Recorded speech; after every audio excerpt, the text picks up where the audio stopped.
Hey everyone, welcome back to some more Let's Play Eador Genesis, New Horizons modded. In the last episode, we continued our attempt to claim the Shard Beliar. We are scoring off against two opponents on this shard, one of which I suspect is a higher level Astral Master. Which is to say, it's not Vianata or lower. And by lower, I guess I mean Belith or Oyenor. We also have a local lord on this shard as well. So one very easy to defeat opponent, or should be easy to defeat opponent, and one probably much more difficult opponent to defeat. Looking pretty good so far, with 151 gold per turn and 21 gems. This is amazing, especially because we have 74 gold and 3 gems that we're losing each turn to the units under our heroes in their armies. Not bad. The early alliance with the halflings, I think, has really helped in that regard. As did conquering Falling Star's Whirlpool for 6 extra gems per turn. This will let us run a wizard as a third hero, I think, if we really desire it. And I think we do. You know, break up the monotony a little bit. We've been taking warriors as first heroes for the past few shards. Why not let our warriors rest for a little bit, even though we have a plate mail armory here? In any case, what else happened? We didn't really extend our borders too much aside from the Falling Stars Whirlpool province. I guess we did take Hexvale. That's an interesting name for a halfling province, but we took this one as well in the last episode. I'll be very interested in taking the Reedy Swamps and the Quiet Plains, I think, in this episode. We might try Toxic Quagmire. What an awful province name. We might try taking this out, but I have a hunch Lisman guards over here are going to be much stronger than the ones that we took out over here. In any case, things are going pretty well for us so far, I think. Let's look at our heroes now. So life, that's right. We found a nomad bow in the last episode, which is arguably better than the longbow that we started with. It's 1 less range, but 2 more damage. Given Light's impressive 6 range to start with, we're now having him use this, because we kind of need that extra damage. Life is the DPS of his army. He's also level 8.5, and as you can see here, here's what he's got. Reaction 2, Pathbinding 3. This taken especially because of we were venturing in swamps and hills, and I was like, you know what, let's just make it so that we don't suffer any stamina loss while we're in these places, and our army can move through them rather quickly. 1 point in looting, make it more lucrative to do any of the battles that we so are engaged in, and Marshalship 3 for that extra damage and range. By the way, we do have that quest to kill 7 more brigands, and we might get lucky enough to kill, I think, 5 of them when we go against the Reedy Swamps. Currently, though, Life is going to be defeating, hopefully, these Dark Priestesses. While he's here, he can probably kill these ones as well, and these giant spiders. We might be able to take out the Skeletal Pack also, so we'll be giving all of those battles a try. As for Gavion, he's a bit scattered with his upgrades. 1 range tactics, maneuvering 1, 2 in leadership, and 1 in discipline. Hit points of resistance, initiative and stamina, +1 range attack, extra experience and morale for everyone. Currently, what is he doing? He's going to be killing these brigands. Now, I know I shouldn't do this, because Life could complete that quest. Definitely by defeating these brigands and then these ones. But I want Gavion to level, and I don't want to have Life go here. Well, as I say that, it is even more experience if he completes that quest. Do we have any other brigands around?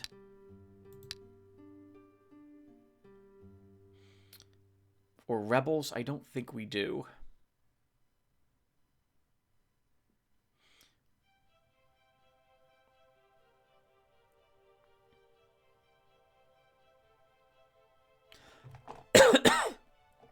Ah, my throat.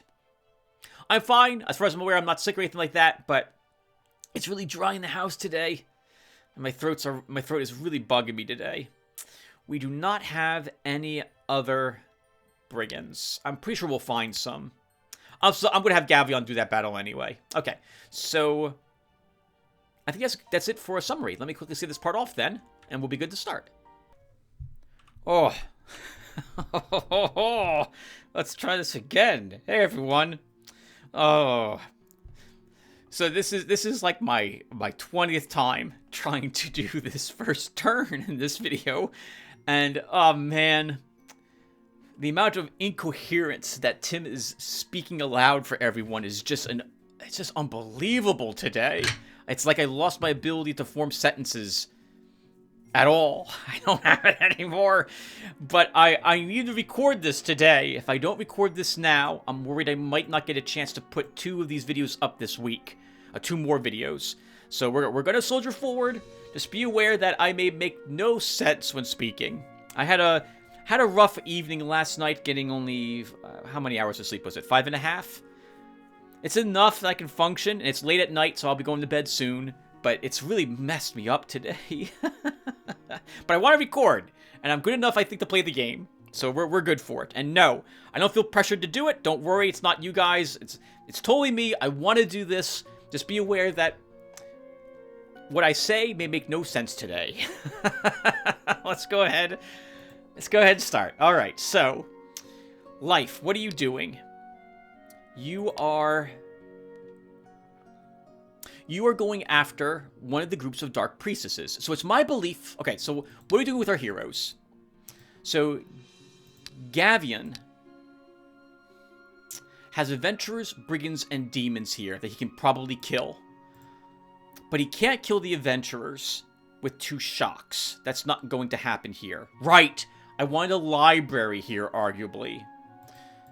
And I was setting him against the brigands because that will be a battle I know he can win. But I think he probably can also beat the demons. So you know what? We'll have him fight the demons first. We'll fight the demons first. The reason for this is because Life has the Brigand's Quest, and I'm expecting to find probably 5 brigands? 5 or 6 of the Brigand Outlaws, Reedy Swamps province here, which we're going to attack soon. But that's not enough for him to clear that quest, and I'll want him to clear it for the bonus experience points and treasure. Plus, it clears the quest, so we can give it to a similar quest to a different hero, so I kind of really want to do that. So Gavion will kill those demons, and as for Life...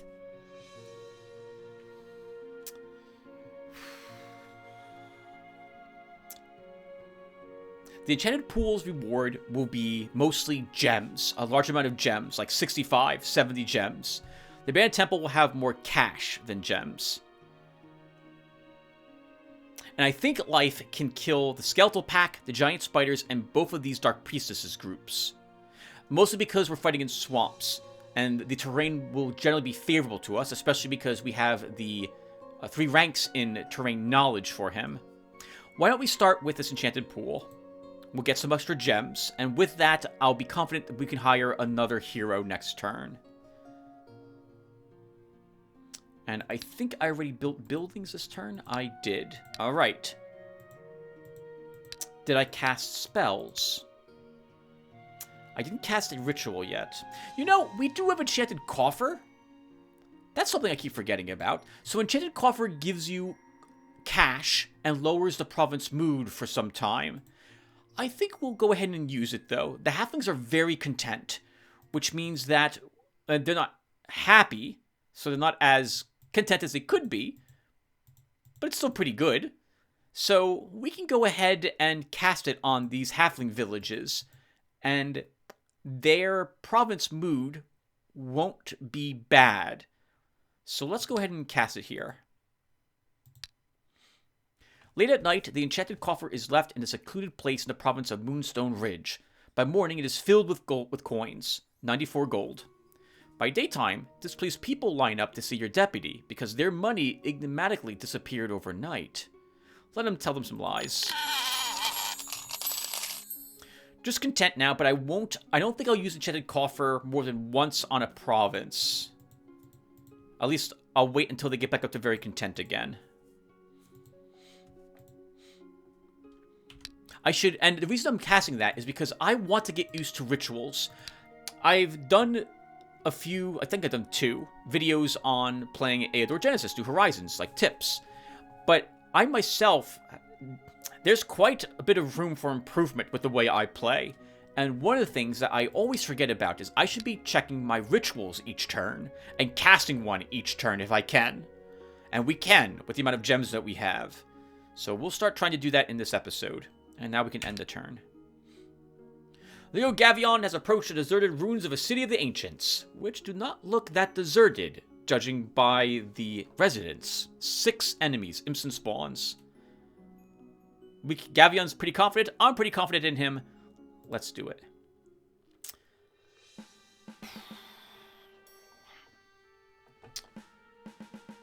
Three imps and 3 spawns.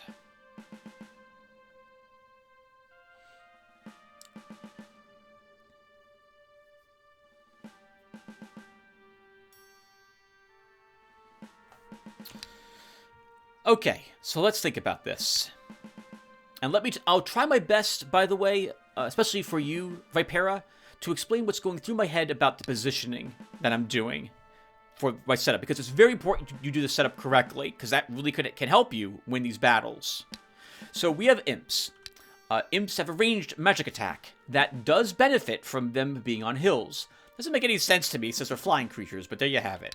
So if this imp, and they have 3 movements, so if this imp moves 1, 2, he can shoot 1, 2, 3 space. Is that right? 3 spaces? Yes. 1, 2, 3, for example. So I need to be careful if I decide I'm going to, like, put... If I'm going to put, like, this unit here, this guy can move here and shoot him. And I don't think I want that first turn, for example. So I need to be careful where the imps move because the hills get them extra range with their magic attacks. The spawns aren't too difficult, but I can't see what they're capable of at this moment.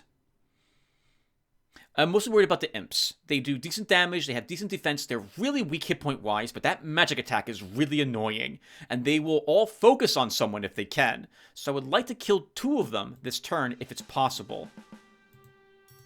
On that note, by the way, if I place this infantryman here, like, that's the range this guy has if he moves on this hill.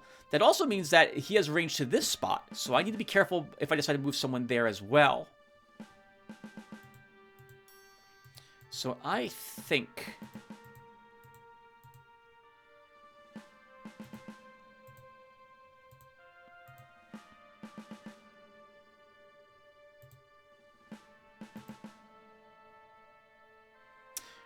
we could do a setup like this.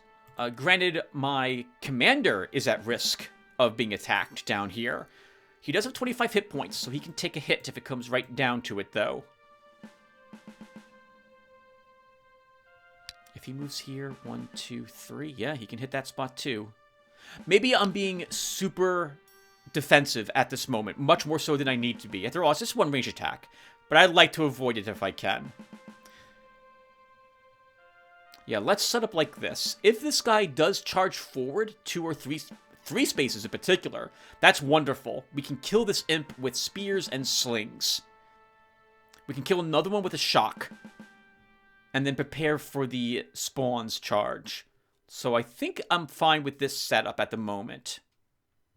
The slinger in particular is a nice position on the hill and in a good spot to avoid being hit by any of the spawns, while my spearman is located in a position where he can deal with the spawns if they decide to actually attack him. You know what? Actually, we should do this. Is that right? If he moves here, this guy has 1, 2, 3. Yeah, let's do this setup. I think. Oh, no, we'll do this. Let's start. Perfect. Good. That's exactly what we wanted to see. Okay, so the first thing I want to do is kill this imp. He's close. He's within range of my spearman's spears right at this moment. So we should absolutely pelt them. He only has 4 range defense. Now that's quite a bit on a tier 1 unit. Remember that every spear we throw will lower his range defense by 1, which means that he will be quite vulnerable to our slingers now.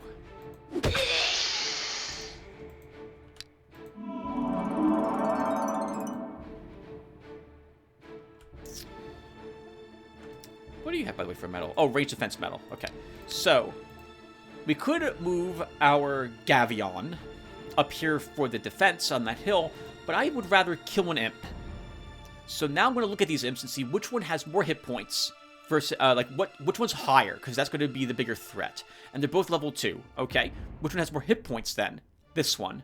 A shock used against an imp will kill it, assuming it's, like, below level 15 or so. So let's go ahead and kill this imp. And this Slayer now doesn't have a target. So that's it. We just end the turn. Okay. This guy has now used his magic attack, so he is no longer as dangerous as he used to be. How will the enemy move? Because this is what goes through my head. Okay, so first off, we have one shock on Gavion left. So that will totally be used to kill this imp. The reason for that is because well, okay.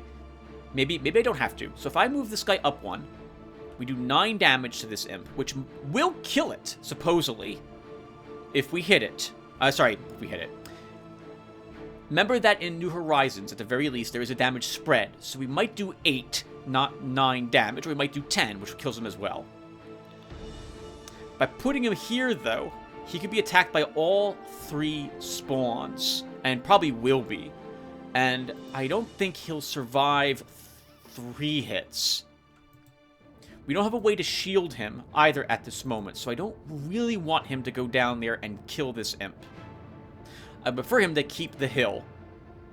Okay, so if I keep him here, and I do shock the imp to kill it, what will happen on the enemy's turn? Well, this guy can move 1, 2, and attack this infantryman. This guy moves 1, 2, and attacks this infantryman. And this guy moves 1, 2, and attacks the swordsman. But we're on hills, so we'll take less damage, and we should survive this if it comes down to it. Both of them will. But if I want to keep them alive next turn, I'm going to need to get my healer down here to prepare to keep healing them. So let's move her down to start. I still have not made up my mind how I'm moving these two, but I know that I'm not going to, at the very least, they're not going to move up and attack this imp. In fact, I'm going to kill this imp now.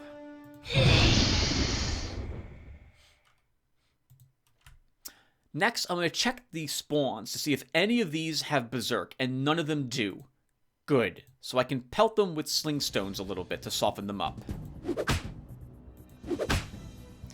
If I move this guy here, this spawn move up here and attack him. This one move here and attack him. And then this one moves here and attacks the spearman. I want someone attacking my swordsman, because he's got good defense up there and parry. So I'm not going to move him up. Let's just end the turn and now see what the AI decides to do. That went really well. They both decided to attack the swordsman. I can now heal the swordsman with my healer, obviously. And now we can kill this spawn with my spearman. We can kill, I think, this spawn with our swordsman. We can cast a vulnerability spell now on this spawn. Take away the little bit of defense it had, and of course all its ranged attack its range as well. And the first thing we should do before attacking him in melee is get his weaken him with our slings. And now we might kill him with the melee attack. I don't know if I've ever explained it, but the way that counterattacks work is that you do your counterattack, obviously, after you've been attacked, unless you have something like First Strike. But because it's after you've been attacked, your counterattack's number might be different than what's listed here, because the weaker you are, the more exhausted you are, the less morale you have, could all lower your counterattack value. So for example, we just hit him, and instead of taking, I think it was a 5 counterattack, we took a 3 counterattack, and our 3 defense meant that we had a chance to block all of it. The AI moved as it did right there at the end because it saw that that swordsman was wounded, might as well attack that swordsman, try to put a point of damage on him, and it worked. Alright, good job, Gavion. We can give my little healer some stamina. You can get some morale, stamina. Oh, it's this junk. Chest plate, crystal sphere. Your light has approached a pool hidden in the bogs. Its banks are strewn with magic gems. Unfortunately, these places attract all kinds of swamp creatures. You'll have to fight for the magic stones. 3 swamp creatures, and they are a dark priestess, a blood butterfly, and a slave driver. They're all dark elves. These aren't swamp monsters. Let's kill them anyway. Alright, so we win the initiative, so we set up first, which is a bit... I usually prefer setting up second, to be quite honest. I like knowing where the enemy's position, but we don't get that this time. There's 3 enemies. The blood butterfly has a good movement of 3, has leap attack, round attack, parry, first strike, and ignores some part of our defense. Slave drivers, as we've seen, summon kobold slaves, have a range attack. Also have agility, so they can attack without being counterattacked. Then you have the priestess. She's going to be so annoying to deal with because she's going to heal like 7 or 8 hit points of damage, which is about all the range damage life can do to one of these people. So we need to kill the Dark Priestess first, wherever she shows up. 7 range. 1, 2, 3, 4, 5, 6, 7. 1, 2, 3, 4, 5, 6. Okay. 1, 2, 3, 4, 5, 6. We can reach just about every spot on the enemy side of the battlefield. This is a bit risky, because life is in the front line, but we're going to leave him here. Next, let's look at the terrain a little bit. The enemy has no hills on their side of the battlefield. That's good. It means that we don't have to worry about that slave driver sitting on top of one and possibly shooting us. Where will they go? I don't know yet. I don't know which half of the board they'll be on. It won't matter, because we can kill, hopefully, Dark Priestess with a single shot. We should probably have Frogazor stay here, because we're going to need him to plug one of these 2 spots to stop that blood butterfly from slaughtering Lythe. The rest of my people, though, I'm not sure where I should put them. Our slinger will probably be most useful against the kobolds, and not too useful against the other dark elves themselves.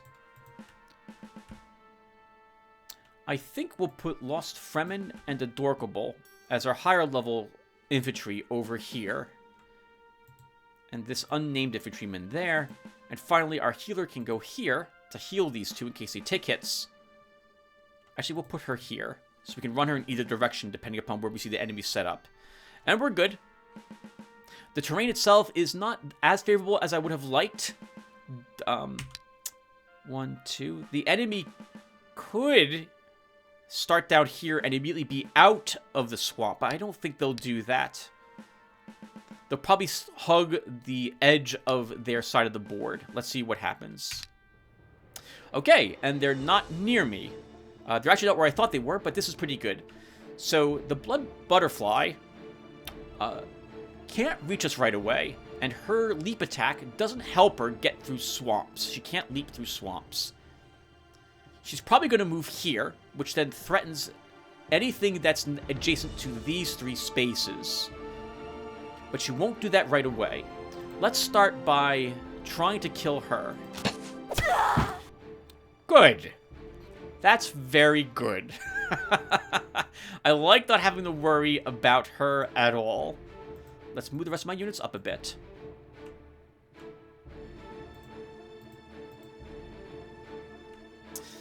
I am a little nervous. She has round attack. So for 4 stamina, she can hit everyone in an AoE with her ranged attacks. If she moves here, we can use the Force March on this guy to move 1, 2, and throw a spear. 1 and throw a spear. 1 and throw a spear. And possibly kill her with life. So we're going to try that. Alright, I said I was going to do this. Let's go ahead and do this. 1, 2, 3. Yeah, let's go ahead and do this. Oh, wait, no, I can't do this. Right, I have swamp knowledge on my scout. So let's use Force March. 1, 2. Oh, Tim, this is going to be so painful, though, if this is a bad move. I think we'll kill her.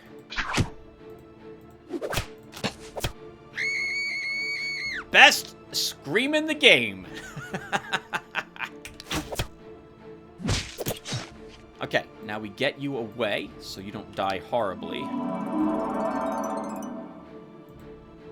Oh! That was a misclick, but Adorkable does have extra range defense in there. Oh, what the heck is... What the heck? Sorry, that was also a misclick.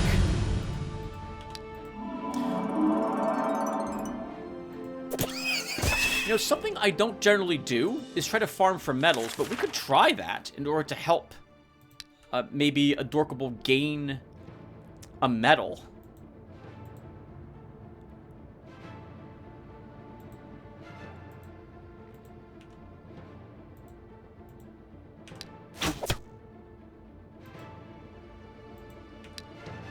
I don't like how low this guy's morale is, but I can't really do anything about it. Adorkable, you'll just rest.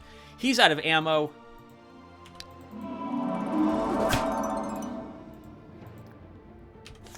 So I think we'll just pass the turn. We'll try farming a medal for you, Adorkable. Actually, let's see if we can kill him. Okay, very good. Not a lot of spoils, but I wasn't expecting a lot of spoils from this battle. Adorkable, you can gain a point of melee defense. And you gained a medal. Perfect, a stamina medal. I know, I don't know, but it seems like many people don't like these and immediately discard them. But I really like the stamina medals. They're easy to get. And once I have one of them, I don't feel compelled to put any more points in stamina. Otherwise, my use run out of stamina very quickly. This also helps counteract Force March when I use it. So I like taking this. So let's take it. +1 ammo for you. Magic armor, summon Naiad. Magic armors, these aren't that best. That the best spells, we'll keep them. 68 gems is nice. A bright rainbow has appeared in the sky over the province of Carolme's grounds. The priests say that it's a good omen, promising some luck. The magicians claim a rainbow often appears in lands rich in magic energy, so it makes sense to perform the ritual to search for a source of magic before the rainbow vanishes. So if we search for treasure, we could find some treasure, in which case we get some gold and maybe a magic item. If we perform the magic search ritual, we have a chance to find some gems and maybe a magic item. Can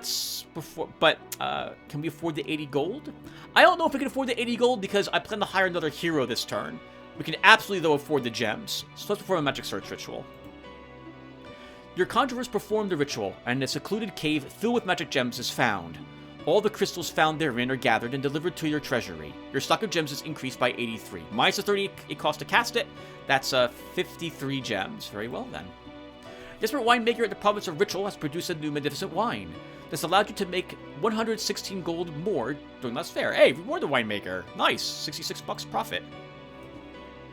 That went really well, and I think I did a good job explaining everything. I'm going to quickly put a cut here, because I really like how that... Actually, you know what? No, we should keep going, Tim. Don't put cuts every few seconds. Okay, so... that went really well. I'm really glad that I was able to explain what was going through my head that battle. Next, we don't want to kill the brigands, and I don't have the spells I need for the adventurers. Lithe. So we just saw what Dark Priestesses consist of.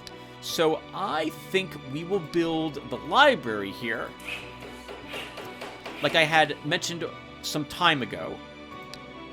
And now we will go ahead and swap our spells a bit for Lithe. We don't need these shocks. They're not very useful against the elves.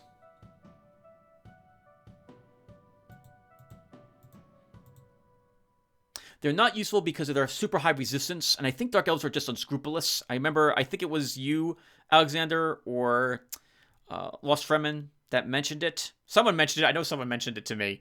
And so they're not going to take that much damage from shocks. Not without more magic power or the ability, more spell power, the ability to ignore enemies' resistance, which we don't have as a scout.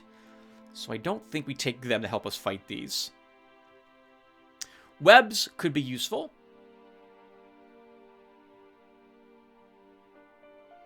Let's take a web. Magic armor could be useful if I need a tank.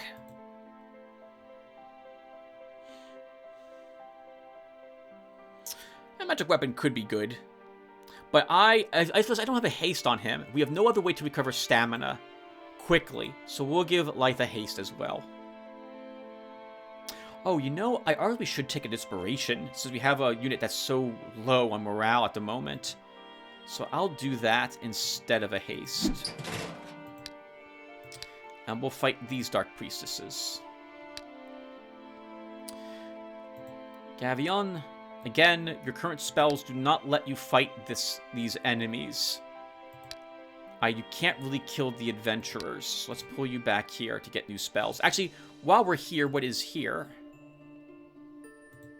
There's some adventurers here you might be able to kill. Oh, speaking of back here, why don't we go ahead and hire that other hero now? Hey, and we got the money. Oh, you know, I thought it cost 350 gems to hire our third hero. That must be fourth hero. So let's summon him. A wizard. Wow, we're making quite a few gems a turn, right? 21 gems a turn, and we have a large amount of gems in our stockpile. 595, that's amazing. For what turn is it? 33? For turn 33, that's an incredible amount of gems. So let's go ahead and hire that third hero. Urznar. Welcome, sir. You starting with a toga, which means we're going to purchase some sandals and a hat for you. And what do you have for troops? You have garbage for troops. We're not going to want either of these.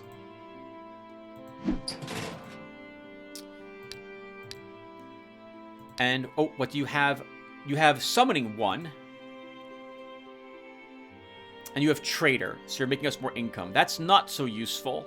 But Summoning Power could be useful. Okay. Oh, you start with Summon Ifrit. That's nice. And do we have anything special here? We do have that Naiad with life, but I have no way to give it to Urznar, so we don't have access to our treasury from this, only our library. So we can't give him that. But for his spells, we don't need Air Shield, we don't need Fatigue, and we don't need Spark. We'll take a Summon Imp. And as for units,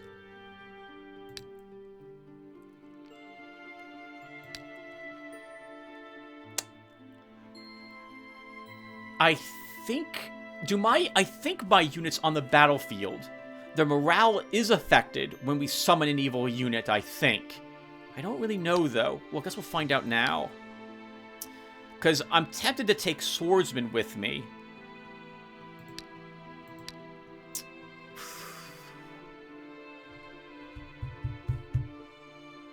Let's take a web.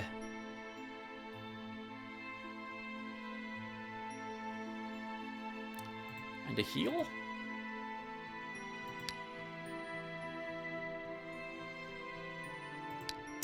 And what am I taking for his units? Do I want Swordsman? Good aligned, slow. Good defensive line? Or do I want more Spearmen?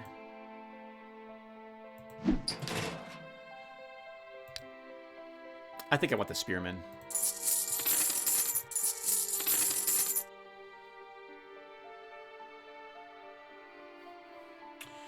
I want 3 Spearmen, or do I want 2 Spearmen and a Slinger? We'll take 3 Spearmen.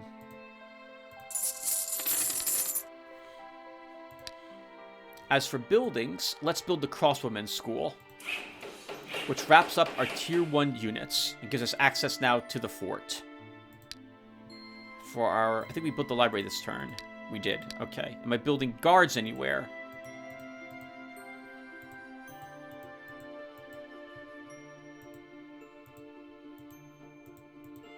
I think we'll be... Oh, I guess we should begin putting guards everywhere. Let's put guards here. We have the income for it, so we should do it. And Urznar. You might be able to kill the adventurers. It depends upon how many there are there. If there's 3, you can kill them. If there's 4, you can't do it. Let's see. And Lythe. You're going into an abandoned temple. Yes, you are. Okay. And you're heading back home. Okay. I think... Wait, why are we going back home with you? New spells?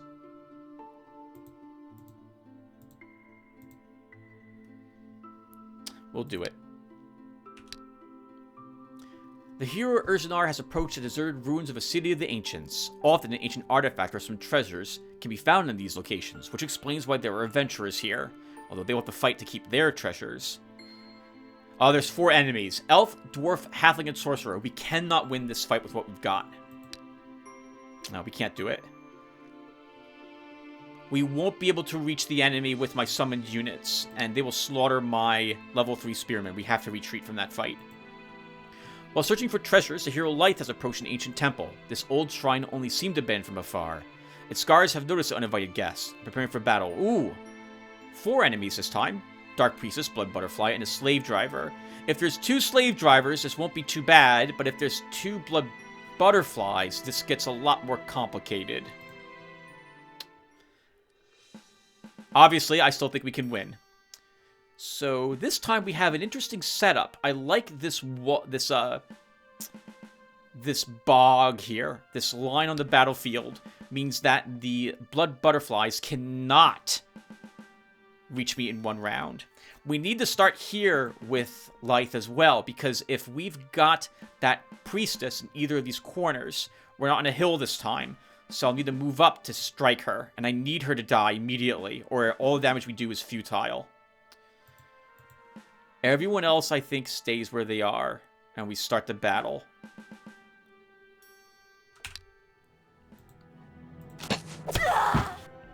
I'm so sorry, but we really can't have you do anything to us. That would just be so bad.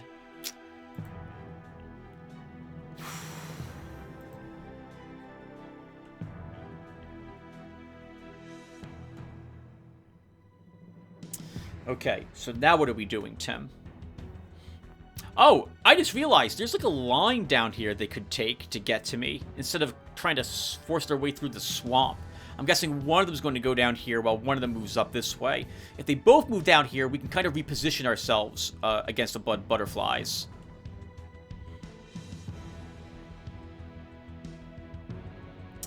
This one's the more dangerous one. She has bleeding and ignores more armor. She also has, well, she has more range defense also. She's going to be really annoying.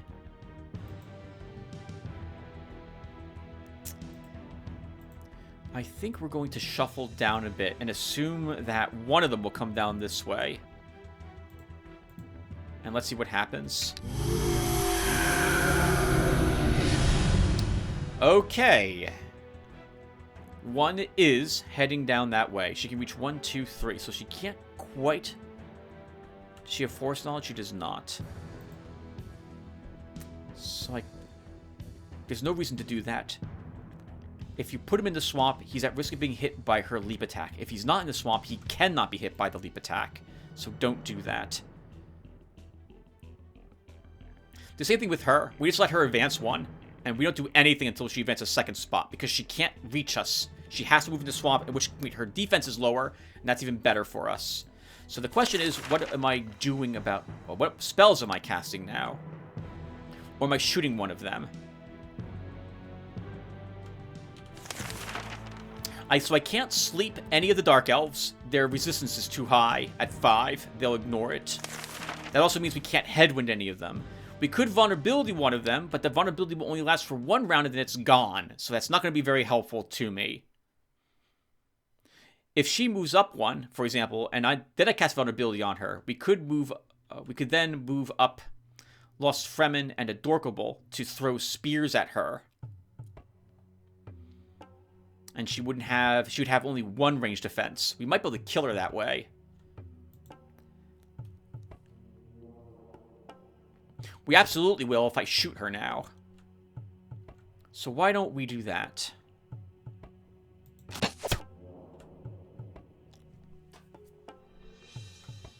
And that's all we do. Well, since he only has 6 hit points left, I'm tempted to not even use a spell on her now.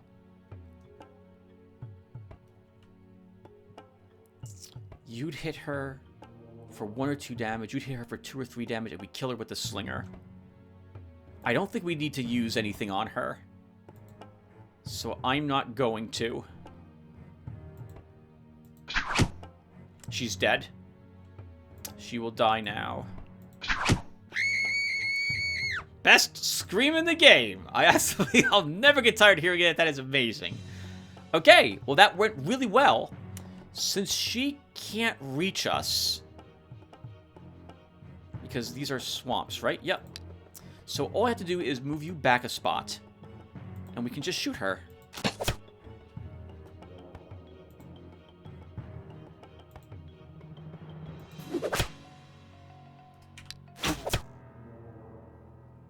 That's a bit awkward. I didn't think you'd have range to shoot anybody. That means he can follow that up as well. Uh-oh, Tim. You've just kind of pinned a life there.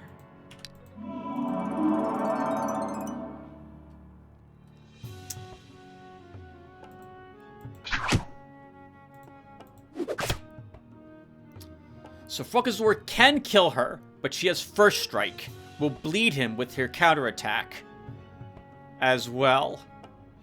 And do good damage to him. 8. So I think we just move down 1. Best scream in the game! We just end our turn here. Okay, he's out of ammo now. Perfect.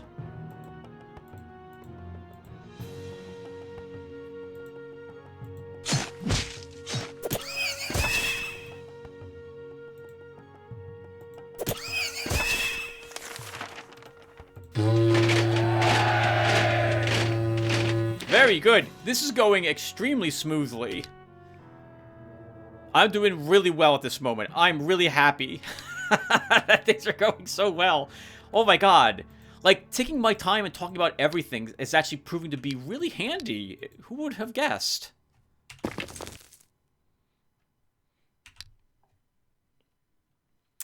Okay, so how do we deal with you? With only 4 counterattack. Oh, I don't have haste. I took inspiration instead. I guess we just shoot him. We have no ammo on my light infantryman, but we'll move... Oh, that was a misclick. Okay. Let's move you there. Well, now I can't be guaranteed to kill him. And we don't. We're doing a counterattack. Well done, guys. Decent gold, decent gems. +1 health, level 9. We could wrap up reaction, get another initiative, another resistance, and 1 speed, or we could start taking diplomacy or scouting. If I'm taking scouting, it's for raise false alarm and poison the water later. I guess we'll take reaction 3 then. Well, I don't yet know what we're doing with life when he reaches level 10. I can't remember what passive he has. Let's take scouting. It's not very well. It'll be useful. Let's take it. Spearman. Since you have a stamina medal, I'll give you +1 attack. Lost Fremen. We'll give you some more morale. Garbage. Garbage. $102 and 6 gems. Life, your equipment is damaged, so we will swap out your arrows for those arrows. And we'll do another battle. I think we can kill either of these. So let's try for the... If there's 3 giant spiders, this isn't bad. If it's 4 giant spiders, this gets really difficult all of a sudden.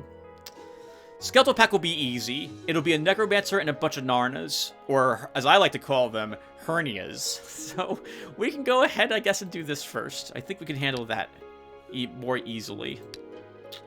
Yep, that's what I said out loud. Let's go ahead and sell you. If we ever do get a warrior, we'll have a chest piece for him. And what are we building here? I wouldn't mind having access to the Tanner store. How do I get that? We need a stable. And you know what? We'll want the stable anyway, because I think we need it for both the riding ground and the jousting arena. So let's go ahead and take it.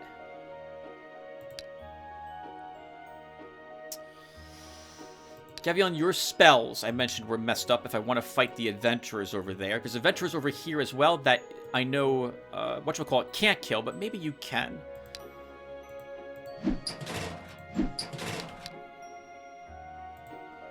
Right? There were 4 adventurers, right? Yes. Elf, dwarf, halfling, and a scholar. Okay. So. Oh, or maybe Gavion just goes someplace else. Where else would he go? Well, he could probably kill wolves.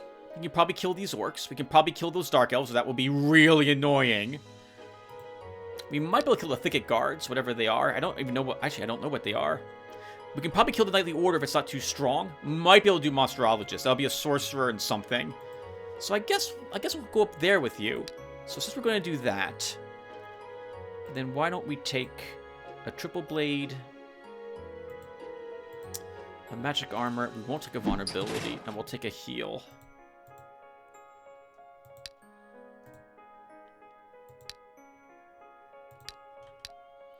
And Urzanar, we can't kill those enemies, so maybe we can either explore with them, or we can maybe take out these.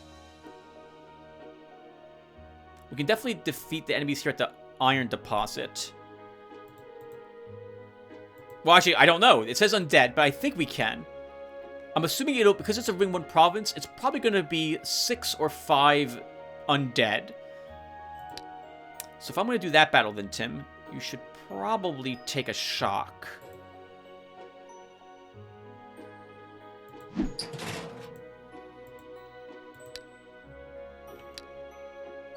And Life, before he goes into those tower ruins, do we have the spells I want for that battle? We don't need another inspiration. Oh, well, we might want an inspiration if we're fighting Narnas. We'll keep it. And as for other buildings, is there any other place that only has 1 or 2 buildings? There was. We're done. Actually, we should build. We should hire guards.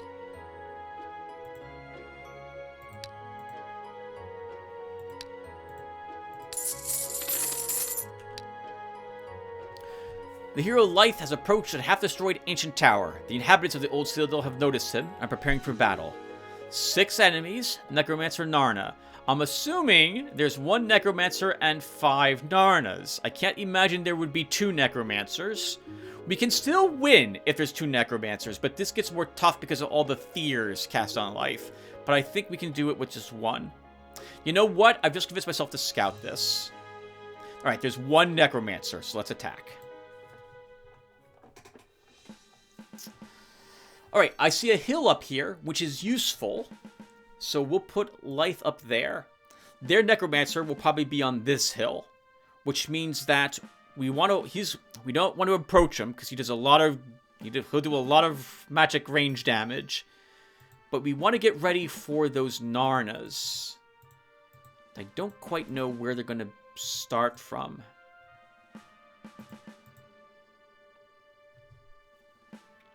I think we set up like this. Since if I had my longbow I really wish that I could equip equipment from this screen after seeing the terrain, rather than waiting until I approach the battlefield. Because I would totally equip my longbow right here. 1, 2, 3, 4, 5, 6. Oh, 7. I still wouldn't have range. Never mind, Tim. What if I'm here? 1, 2, 3, 4. 1, 2, 3, 4, 5. Still don't have range. I would have 7 if I was right there. We could eventually plink to death the Necromancer. But we'll stay here. So, it's a bit of an awkward battlefield. We have some swamps to help protect us, but the Narnas have 2 movement and will be upon us very quickly. There's a nice little open area here they can all advance down. So we're probably going to have to focus on the Narnas with life, rather than have my units try taking them out with cleverly space attacks. Let's start. Alright, so... Narnas can't be slept. We could slow them, but I don't see what the point is. We can't cast any spells on the Necromancer. His resistance is too high. With the exception of web. So we could web him to stop doing anything for 2 turns. But I'd rather let him summon his skeletons to start. So I think we instead begin plinking away at the Narnas. So we'll shoot this one. It's the highest level one that we can... It's the highest level one here, and it's within range. Remember, although Narnas are skeletal undead, they don't have as much range defense as other skeletal units have. About 5. It's still good. But they also only have like 3 or 4 hit points. And so a good leveled scout can shoot and kill them bit by bit. As for the rest of my army, do I move up? What's going to happen on his turn? He's going to move 1-2. He's going to move 1-2. He'll move into the swamp, and he'll move 1-2 like this. What's your range? 1, 2, 3, 4, 5. I think I can move up. 1, 2, 3, 4, 5. 1, 2, 3, 4, 5. Okay, we can move you up. Can always move back if I change my mind. So that will be fine.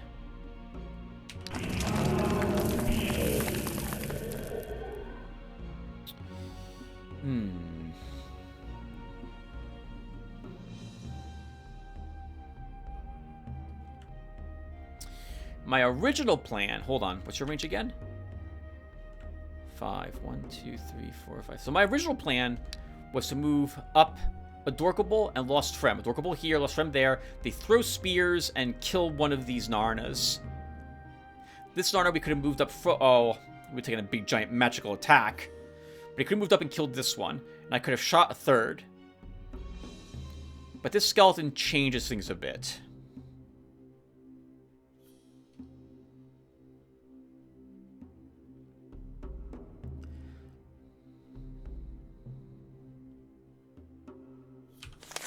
I took no shocks. Actually, if you move him up and kill... Well, it would be killing this one. These two move up, throw spears, and kill that one. Lythe kills this one. We move him up and begin hitting that one. Actually, that would be a mistake. I think we have to flee with my little halfling. Then he takes a gigantic magic hit for 13 magic damage and is almost dead. And the skeleton finishes him off. No, we don't do that with Frokazor. So Frokazor needs to move back.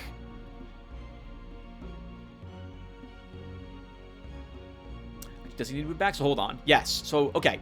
So I don't want to take any damage this turn then. So let's move Frokazor back one. Lythe can shoot and kill this one. And then if I move you two back, we won't take any hits from that skeleton.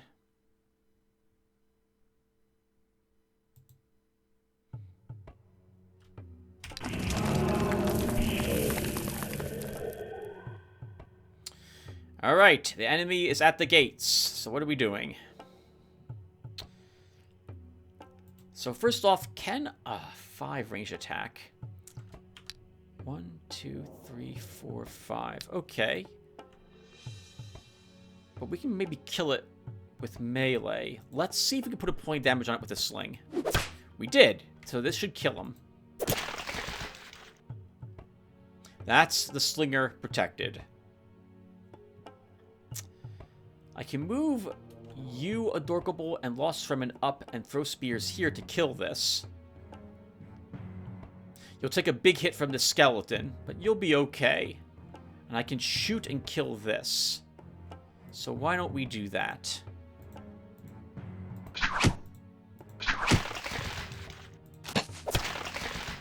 Narna's defeated. 1, 2.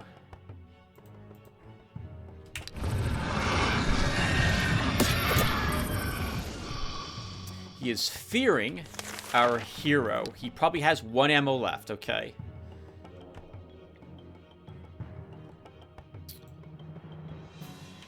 One, 2, 3, 4, 5. Okay, so let's move you here. Oh god, that hurts so much.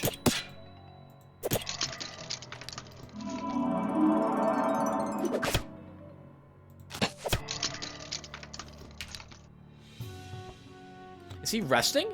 He still has an ammo left. You're not allowed to rest with a pointed ammo left.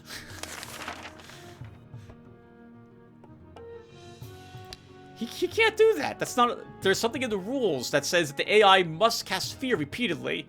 He's probably not doing it because we have an inspiration to counter the last one.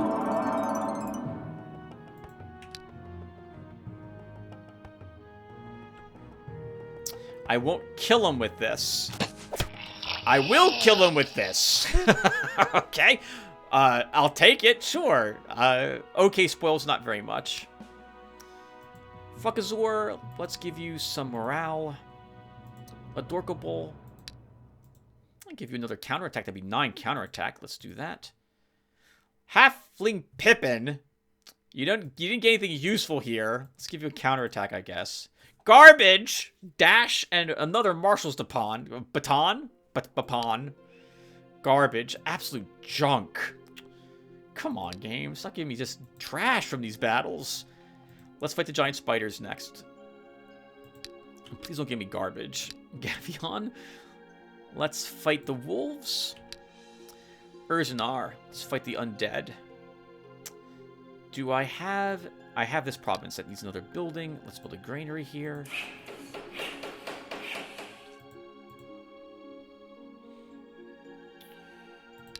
At home, we don't have enough for the fort. Let's build the practice halls for extra oh, no. Let's build the tanner store. That's belts for everyone when they eventually get back here to purchase them. The hero Urzanar has reached an iron deposit. Unfortunately, he is not the first to have found it. A group of guards is standing nearby, and they look bored out of their mind, as if they've been here forever. 4 enemies. Skeleton, Bone Spearman, and a zombie. Only 4 of them! Well, this will be a nice, easy battle. Let's do it. Or at least I hope it will be. It depends upon if our shock kills the Bone Spearman or if it doesn't. Easy battle. Easy battle.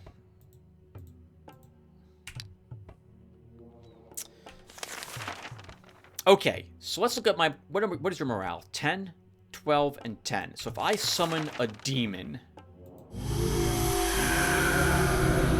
10, 12, and 10. Okay, so it does not go down when you summon creatures. That's good to know. Sorry, it's not impacted by the alignment of... Their morale is not impacted by the demons that I summoned during the battle.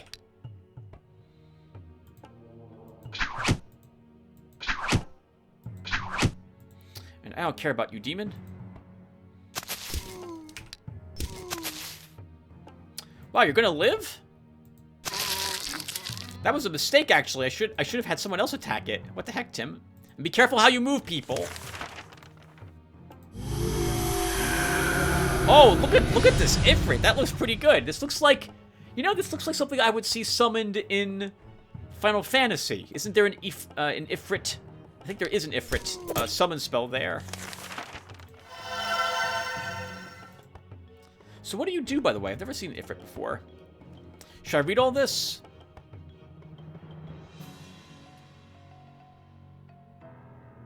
Nah, next time we'll read it. So, you do 10 damage? Ooh, I like the sound effect of that. Well done, guys. +1 magic. We can get another first level circle spell. We can get some more summoning. Let's grab summoning 2 for more summon strength. Spearman, you'll gain some morale. Give you a hit point. The hero Gavion has headed into the wildest part of the local forest. The inhabitants of the thicket have noticed him and are getting ready to attack. 8 enemies, all wolves. Let's beat them up. Alright. Where's a good spot for this fight? So I don't want my slingers or the healer killed. So my slingers will stay down here.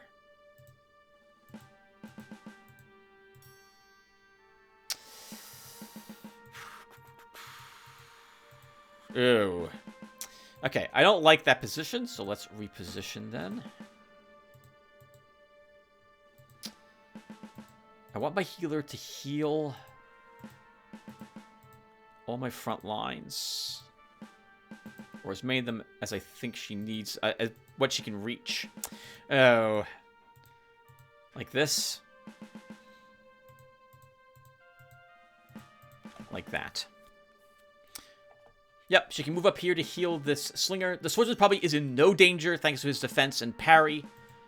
Our commander, although he's doesn't have many hit points of defense, he's almost basically as like a slinger defensively. There's a swamp here, so only one person can hit him, so I'm not really worried about him. So we can move him. We can move her down here to heal in case the slinger needs it. But otherwise, I think we'll be. Oh my god, I think we'll be okay. All right, let's do it.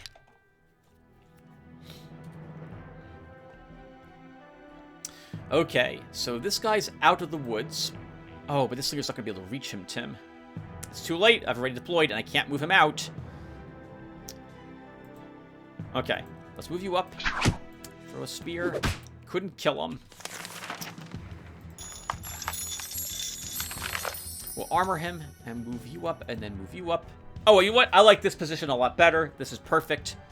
End the turn.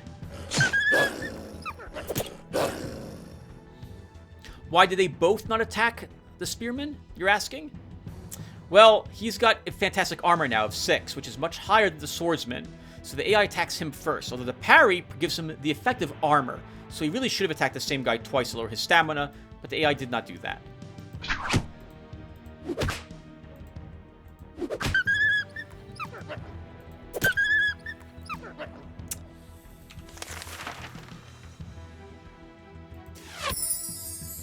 This was going to move up and attack my slinger, but I'll be okay with that.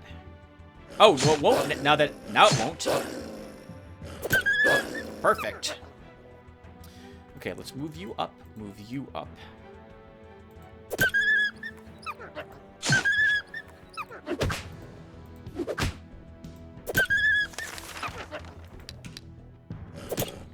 You're tired, little guy. Let's move you back. Excellent. That was a piece of cake. Not a lot of money, but I wouldn't expect wolves to have much in their pockets. Except a haste spell, which is also useless. 57 bucks. The hero of life approaches the ancient crypt. Oh, I look down. It looks like a burial vault of some ancient ruler of a great warrior, and what is sure to find something valuable among the belongings of the deceased. And the spiders that they hated in real life as well. 4 of them. Giant spiders and bird eaters. This is gonna be tricky. How many giant spiders are there? Please be 2.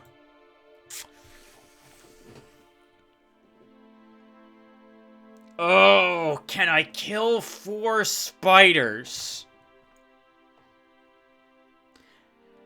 More importantly, can I kill 4 spiders and not lose anyone? Oh, I don't know if this is doable. Adorkable, Lost Fremen, Frogazor, or Froscador. Eventually I'll get your name right.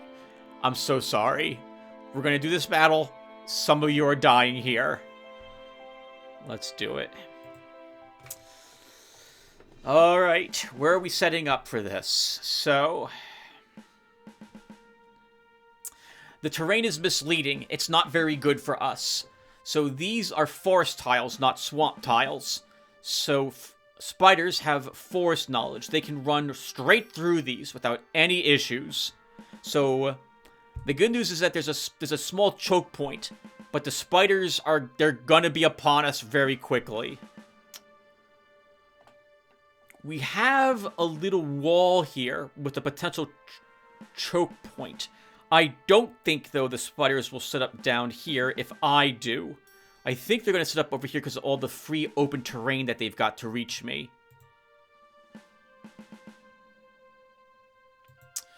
The hill could be useful for life. It really could. I'm not going to put him there.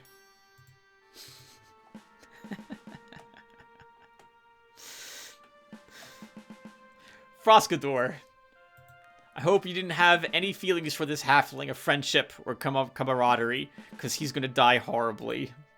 He's up there to distract the spiders in case they want to have some fresh meat, because I'm going to need a distraction in this battle. I don't know how we're doing it otherwise.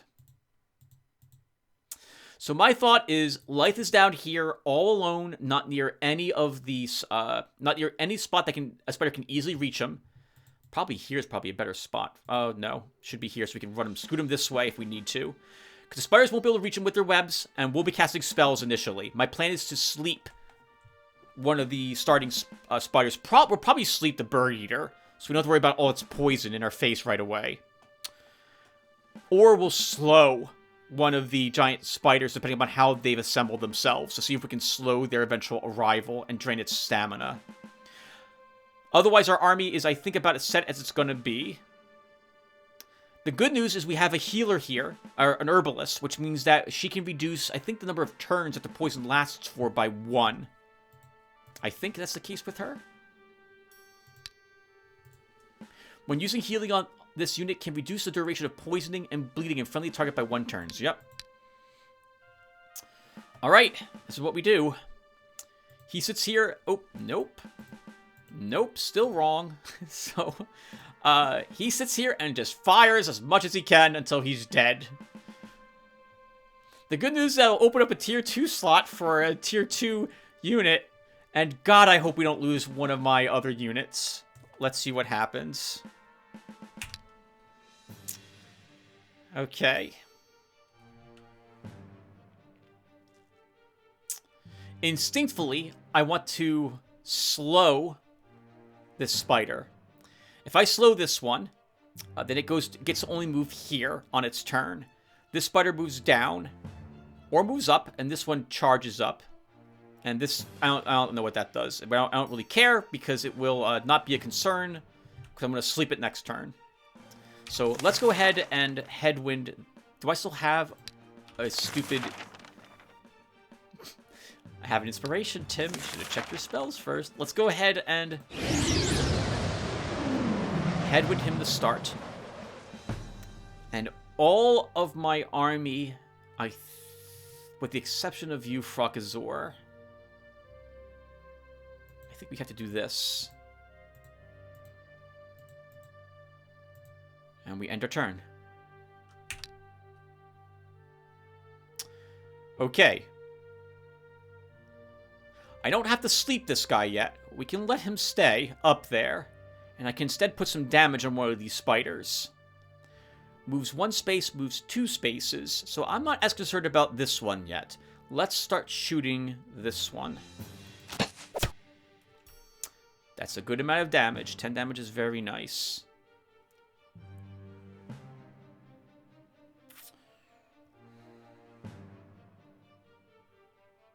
I think he's going to move here. He'll move into the forest. And he'll... I don't know what he's going to do. Amble up 1. And he'll move over here. Yeah! 2 damage. Take it, spider. My front line. What are you guys doing?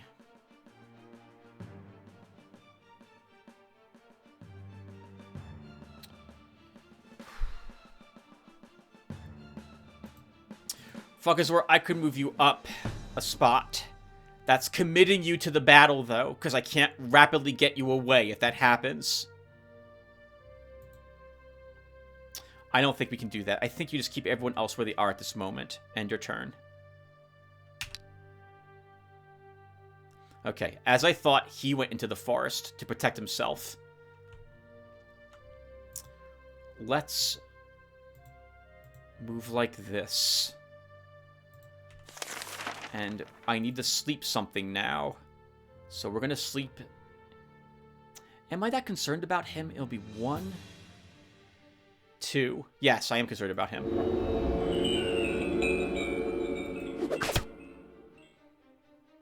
And that's all we do.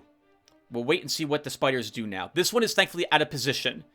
It will start coming back this way when this one moves out. And oh, this one may move out 1 web, you, Frokazor. Alright, well, let's see what happens. I'm not going to move anything else in my army. I think that would be a mistake. Or would it be? Maybe we shift up like this to clear a spot in case we need to heal.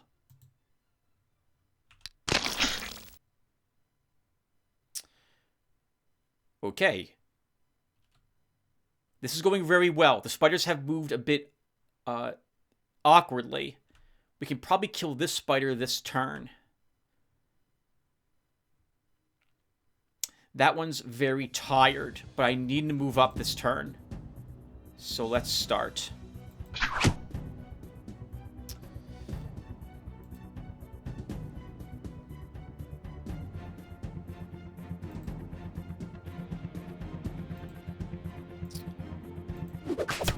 Okay, good. This should kill it.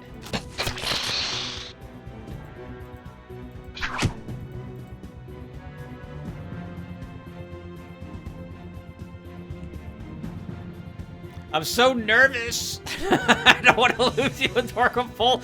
I don't want to lose anyone up here on the front line. I hate naming people. I guess I feel so guilty when they die. But I love naming people because of how it changes my attitude towards using people in combat. I'm being super careful. So I think we just leave you here at Dorkable. You can't throw a spear this turn. This thing's gonna move one and attack. It's gonna be exhausted after it does that. Let's see what happens. Okay, we can heal here. Hello, spider. You coming down to threaten life? That's interesting.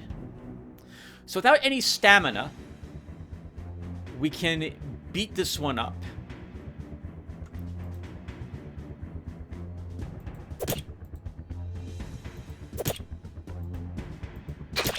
I dare not attack this one, because it's still asleep. I need to wait around.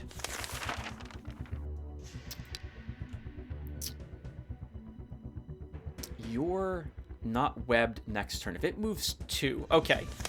Let's... Vulnerability. That one. And I'm going to actually move my... Oh, no. We're going to leave this... We're going to leave you up there, Slinger. Sorry. I should have just had you... Oh, I hate you for moving into that. I hate you. Because now this is waking up, too.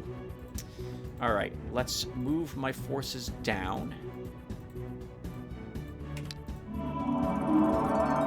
And I'm going to web him to keep him incapacitated for a little longer. Okay, here's a spider. It has no defenses, which is great. So that means we can probably kill it.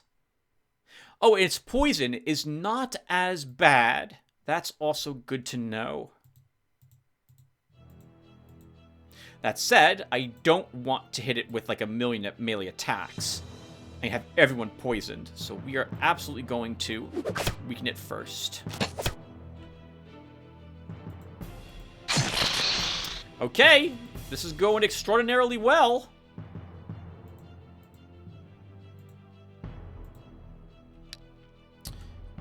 One more round and it's out. Let's have you rest life? Okay, you still have 6 ammo left. Okay, I thought you had no ammo left for a second. Adorkable, we need to pull you away. Rest, rest, rest, rest. Okay, so Adorkable, we throw a spear. I'm hoping we can kill it this round with everything we've got, because we don't really have a choice now that I've committed to this. We should kill it. Now we will kill it. It might not be... it might take 2 swings, though.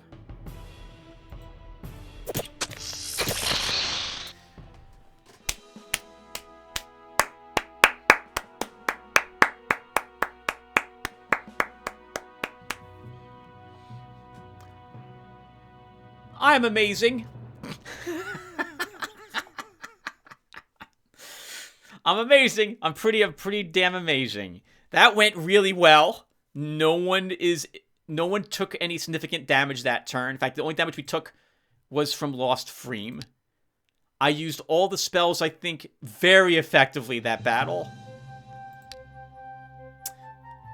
Random Spearman, what's your stamina? You have a medal, let's give you an ammo. After a thorough search, your party has found a Chris. Parry +2, counterattack +2, soul stealing +5. So when you kill something in melee, this heals you 5 hit points. Dark replenishment +1. This gives you a point of ammo. This is tempting to take and keep for life because we might make him an adventurer for the instant switching to this. Your sages inform you, judging by some ancient maps and chronicles, a large city of the ancients was once located in the province of Hook Banks. Now the ancient ruins are buried under a thick layer of earth. But if you start excavations, you will surely discover many interesting things. So, we can pay for the excavations as $100, and we might find some treasures. We might find nothing but some pottery and some garbage drawings. We could then make a museum here that would get us a little bit of extra income each turn for an extra 150 gold. There's also a chance, I think, that we dig it up and, like, it's undead, and we have an encounter, there's another location here, or the place is attacked. I think, since we do have some money, let's pay for the excavations. After long and thorough excavations, the archaeologists managed to find a valuable item, an ancient artifact preserved under a thick layer of earth. It's a ring. I've never seen this ring before. What is it? Ring of Regeneration. Regeneration +1. We don't have any rings on anyone. So this is nice. It's a little bit of health point recovery. This might be good on our mage if he's summoning demons, for example, to have him heal those hit points that he lost. Reward the archaeologists. Alright, that went really well. So, we're filled up with trash. We need to head back home. And I don't think... We can't kill a whole cohort with life. He doesn't have the range damage to deal with the Cerebus. We can't sleep anything. The resistance is too high. That won't work. By the way, we don't need this inspiration any longer. Let's take a magic weapon instead. Oh, or haste him?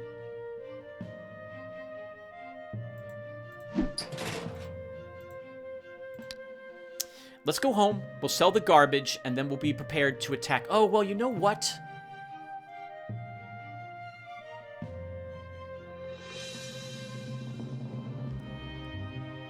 No, we go home, we sell the junk. We go here, we kill the little group of brigands, and that levels us to 10. We go here, we take this province, we complete the brigand's quest, probably, and then we can choose a magic item, hope it's something good, and then get a quest with someone else after that.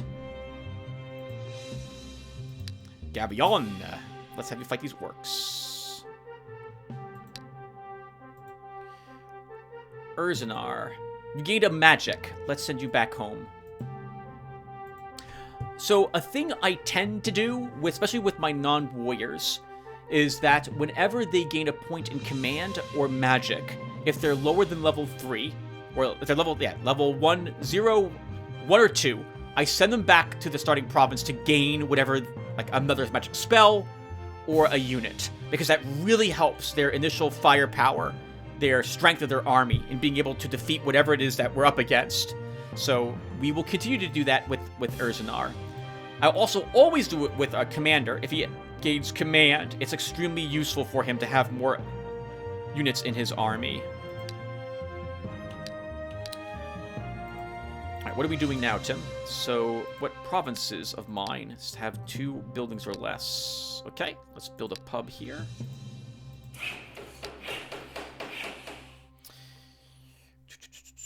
At home. The fort's really tempting in order to have access to tier 2 units, but we can't build any of those yet. We don't have the money for that. So I think instead we'll build a merchant's court.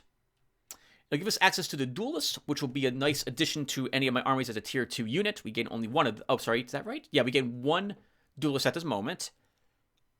But I'm fine with that. And we'll be able to upgrade our pubs to taverns, helping our income even more.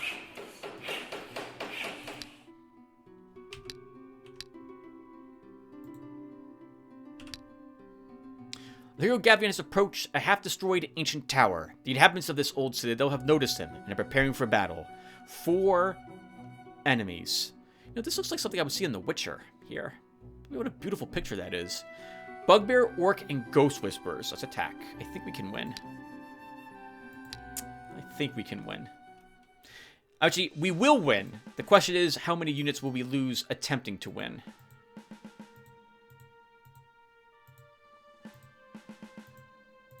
Depends upon how many orcs there are. If there's 2 bugbears, it's an annoying battle, but we should win. If there's 2 orcs, this is tough. There's not going to be 2 shamans, whatever they're called, ghost whisperers. There just won't be.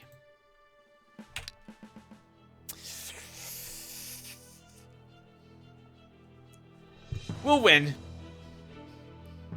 We'll win. This is going to be annoying, though. Alright. 2 orcs, a ghost whisperer, and their bugbear. 1, 2, 3, 4. Okay, so if I move here, she can't reach you. Let's take the hill with you. And how do I want to do this battle? What spells am I using, and on whom? So I'm tempted to weaken the bugbear.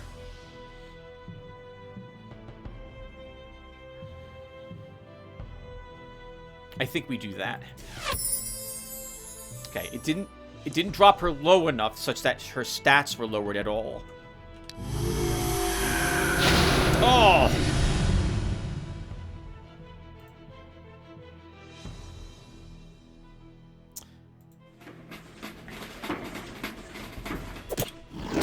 Good. She'll die next round, assuming we're not too tired. You guys are kind of out of position.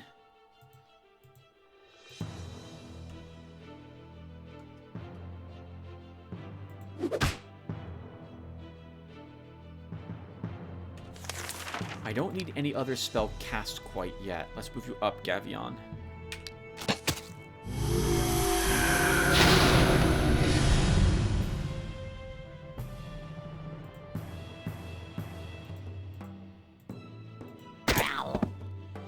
Okay, let's shield. He's gonna die. Unless I shield him. Well, no, we can get him away. It's gonna be tricky, though.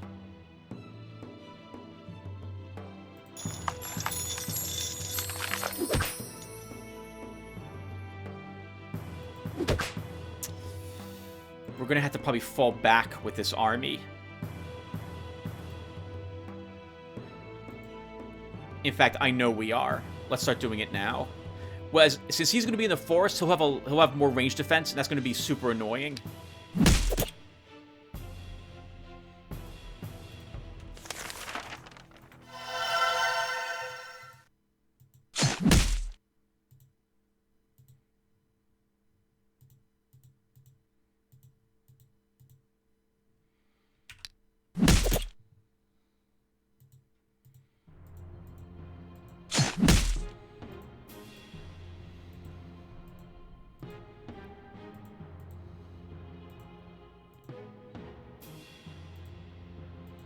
A bit awkward, isn't it?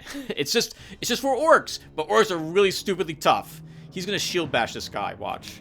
I hate you. I hate you. I hate shield bash. Shield bash is amazing when I'm using it. I hate it when anyone else does. Let's heal you. You can start resting. You're exhausted. Darn it! This orc is gonna stay in the forest the entire time and render my slingers useless against them.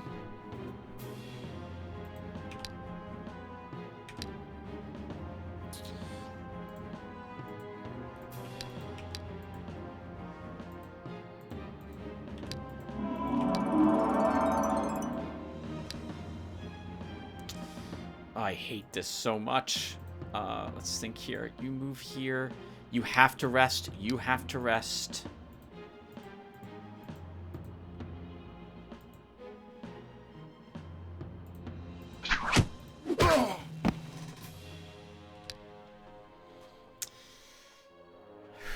Alright, Tim, how are you doing this? He moves down. He moves down. He moves here. You move away.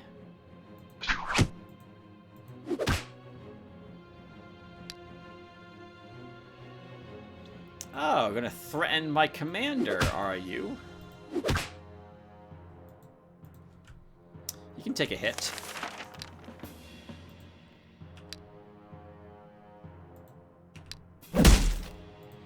That is more than acceptable. I am willing to let you just shield bash him over and over again.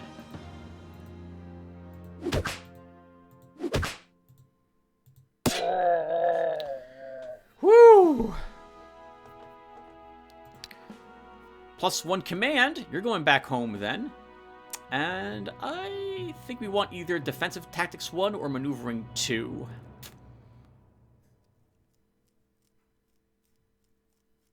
Let's grab Defensive Tactics. +1 range defense. We'll give you a hit point. Morale. Summon Ifrit. Nice. 130 bucks and 5 crystals. You're heading back home, Gavion, to fill that command slot. And the first thing we should do at home is give you the Ring of Regeneration, Urzanar, and you gained a... Oh, and now for Life. Life has Summon Naiad, Magic Armor we don't need. Is that a second Crate Gargoyle? No, one Crate Gargoyle. Oh, we have Spectral Blade. I forgot about that. We don't need these. I don't need Dash. We're probably not going to use the Longbow any longer, so we'll leave that at home. The rest of the year we repair, and we keep the Chris on you. If I am going to make you a melee character, we have a hammer for you as well if it comes right down to it. Let's buy you a belt. You know, I shouldn't clutter... Well, how many locations are over there? None! Alright, well then we'll give you that equipment life.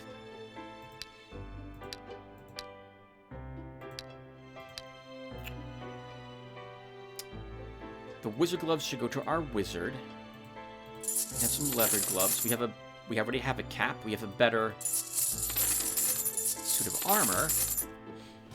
Oh, that was dumb. Well, no, it wasn't. Well, it kind of was. This will be better for Lythe when he levels up, if I choose an adventurer for him. Now, I'm tempted to drop the halfling from this army and instead take a crossbowman. It'll be more useful. So sorry, Pippin.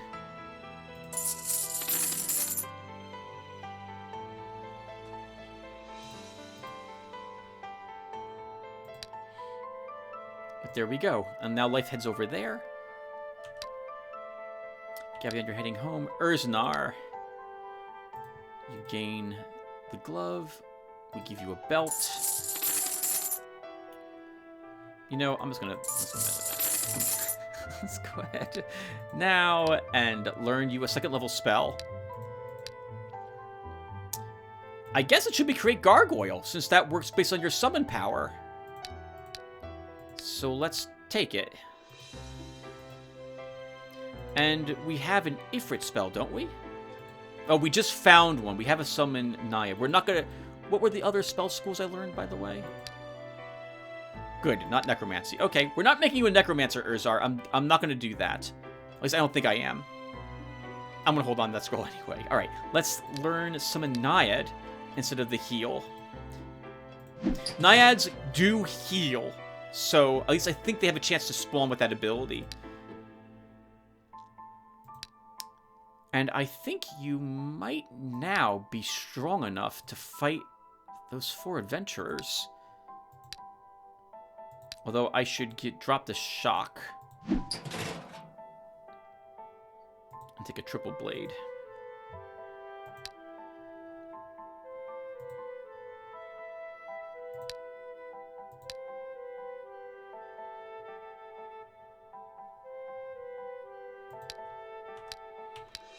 Everyone, we have enough time to do one more turn as well. I can't believe how long we've been playing.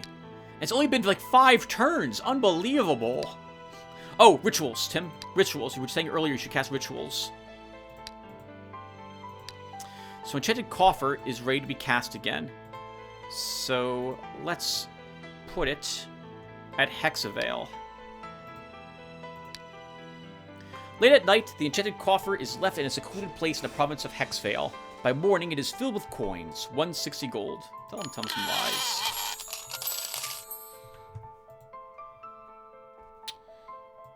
Okay. We've already built a building? We did not build a building in our domain, so... Actually, we didn't build a building out here either, Tim. Okay, so what places have, like, 1 or 2 structures? Where are you? Might as well build a granary here. We'll eventually want a stables there. Oh! Lizardmen are unhappy again. We gotta cast pacification on them. Life, you're going there. Going back to ritual. You're killing some adventurers, I hope. It's 4 gold left. I'm not building that this turn. Oh, let's build a brewery. Once we upgrade this pub to a tavern, that should solve the unrest in this village. Or rather, it will help the population mood. The hero life has entered the province of Reedy Swamps. Suddenly, your party's way is blocked by a gang of brigands operating this area. 9 enemies. Gang leader, brigand, thief, renegade, assassin. I'm doing this in the wrong order. I was supposed to go fight on the hill first to be level 10. That would have been more helpful than doing this first. It's too late. I'm here now. Let's kill them.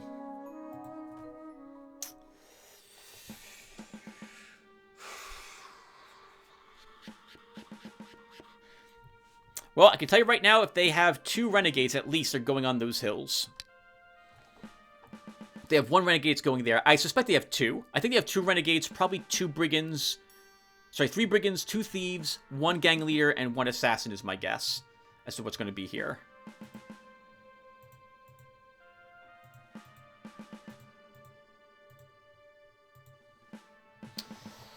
For our layout, there's this little bridge here, as it were, so we can have some units go there to help defend. If I'm going to do that, though, I need to put one of you... I need to put Dorkable or Lost Fremen down there. Dorkable will put you down there with Froscador.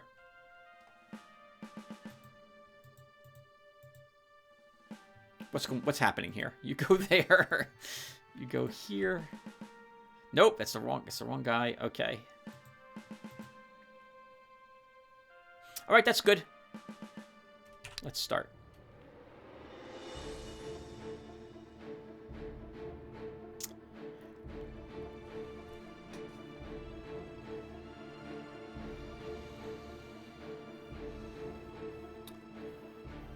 Okay, this is exactly the units I suspected would be in this battle. The numbers of them. Let's see if any of them have any special medals first. Or any powers that make them tricky. This is the more dangerous of the 2 renegades, because he has 1 ignore armor. Okay, we're going to start casting spells to start. I think I wouldn't mind lowering his movement to start. So let's do that.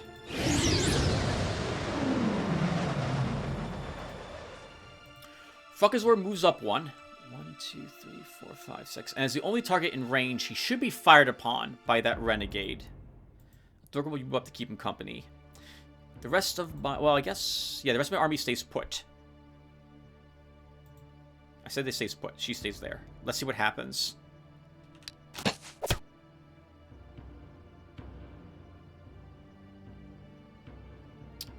Okay. I'm thinking of putting him to sleep. By doing that, we effectively form a wall here that the enemy will have to walk around.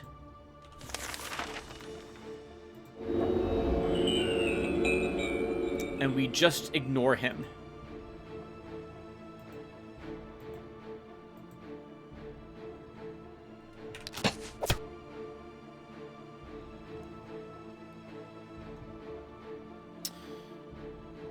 Okay.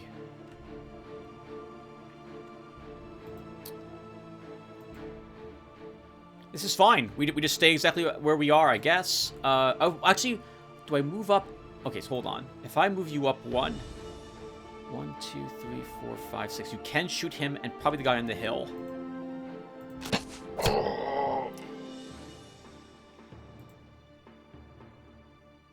I'm going to move you guys all up. Dorkable, yep. Throw a spear. I think you can kill him? 7 hit points left? No, you can't. You'll need his additional help.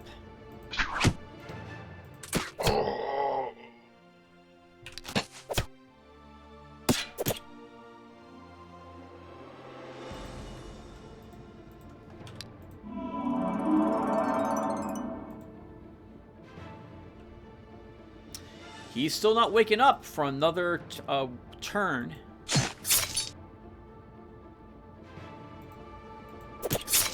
That's annoying. 1 hit point left.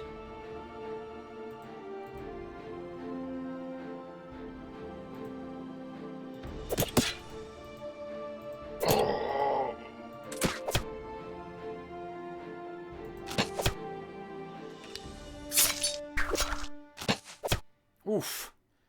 You're getting beat the hell up on a not named spearman. Let's heal you again. I didn't realize you had a spear. That was an accidental click, but that really worked. He's waking up this round. I'm gonna go ahead and punt and hit him a bit.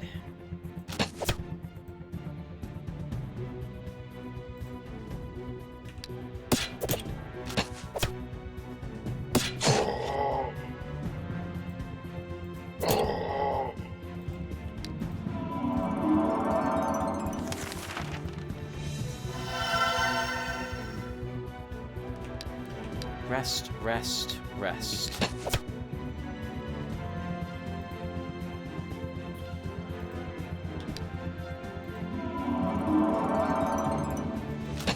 He's no longer slowed, but his movement is now naturally 1 because of how tired he is. So we shouldn't have to really worry about him.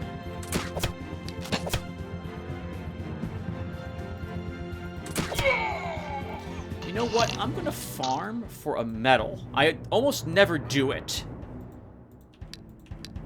But now that we've only got 1 guy left, let's see if we can maybe get a healing medal on our halfling. Another one.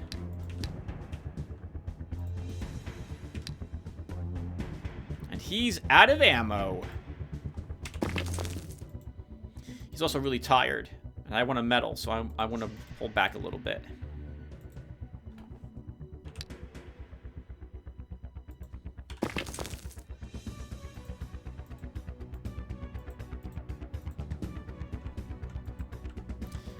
If it was going to get a kill, it's going to have. I want you to get it because you only have a stamina medal so far. Lost Remnant did really well, also, by the way.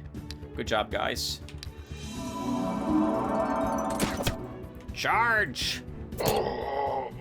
Good work, team. Good work.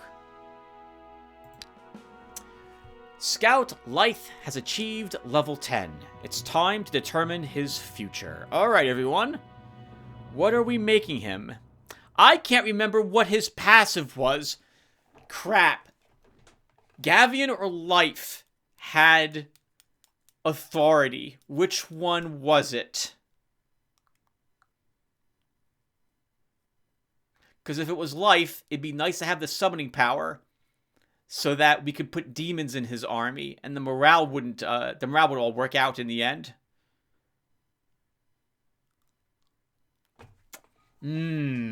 I can't remember. So all of these are good choices for him. And they're all good picks also. Scouting 2 will give us Raise False Alarm. And we would get Archer. So, Raise False Alarm is good. I like lowering the stamina of all the enemies. And Archer is a respectable skill for him to have.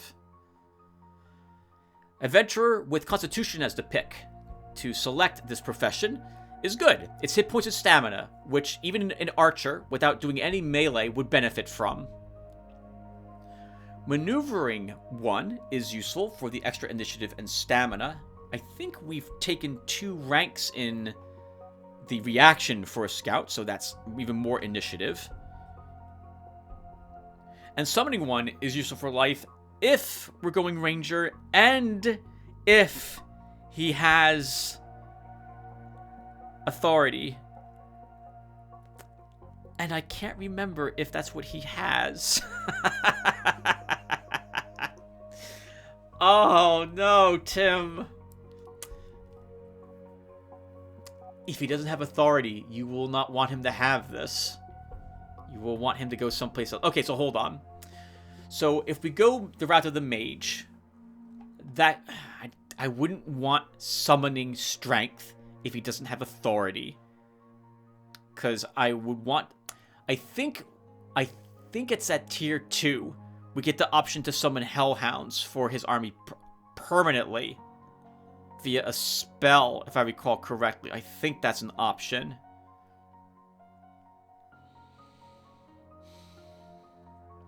He gains more damage because he does magic damage now with some enchanted arrows, and all of his terrain knowledge. No, I'm sorry. All of his sabotage is better. It's more efficient. It does like 33% better stamina reduction or damage over time or morale reduction. Ringleader, I'm taking this if I want mobility. He gets +1 more mobility by just choosing this as his profession from the Ringleader. He gains more loot for doing all the battles. We wouldn't do any plundering, though, so that's not very useful. It's been a long time since I've been in the Adventurer. We can repair our gear wherever we are, and we can swap our gear instantly in combat if we want. Useful for even if you don't swap over to melee weapons, it's useful for grabbing other arrows out, depending upon what the situation calls for. He also gains Crippling Shot, which lowers the speed of enemies by like 2 rounds, I think, to start with. And the Archer's just more of what he's currently got, and we would gain Voice Alarm, which is nice. I can't make up my mind. They're all good options, I think, for him. That dagger that we found makes it very tempting to choose the Adventurer. But if we have authority, the demon summoning is very nice. But we can get by without that, and we can use authority if we see more evil-aligned units as mercenaries in the future. Okay, not Ranger. So, if I'm not going Ranger, am I going... What other ones of these do I want?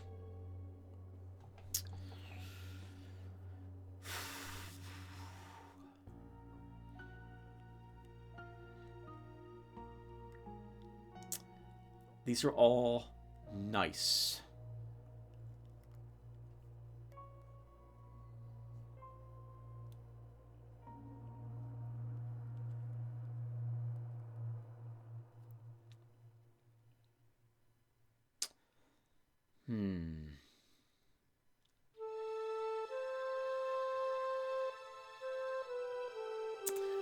One of these two.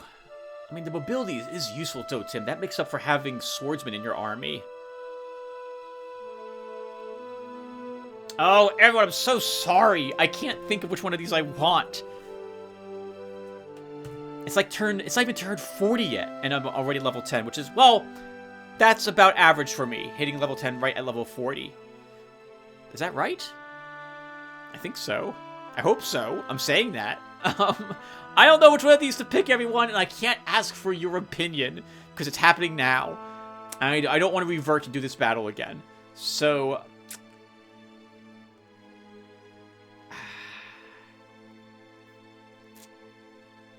you could choose the Adventurer.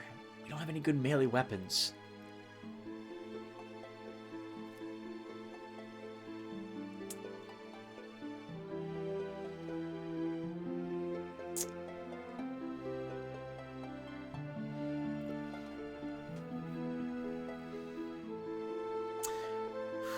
Archer. Okay, we're gonna choose the Archer or the Ringleader. You know, I think we'll choose Archer.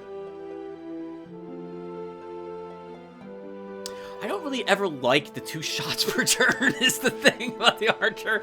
I like all the Archer skills for the Archer, but I don't really think the double shot is very useful with all the morale loss it is. Now, I've been told otherwise, and I've seen that I'm wrong, but man, is it hard for me to ever want to shoot twice. Especially because I don't have a way to instantly recover a lot of stamina at the moment. Then don't pick it, Tim. Then maybe we do pick Ringleader, which helps his army out instead.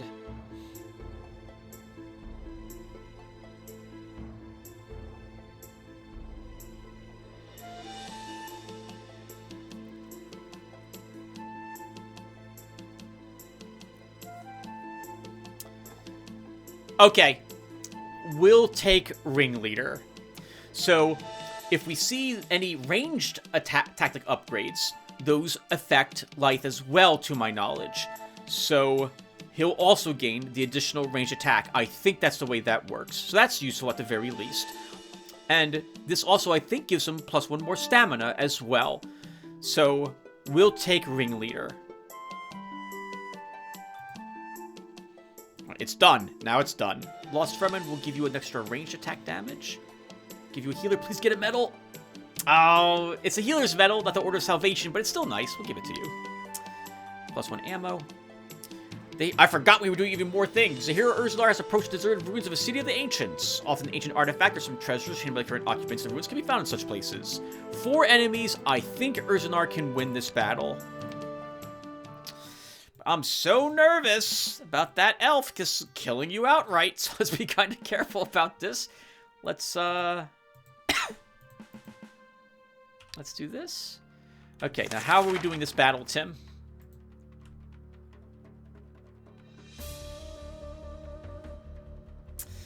This isn't going to kill either of them.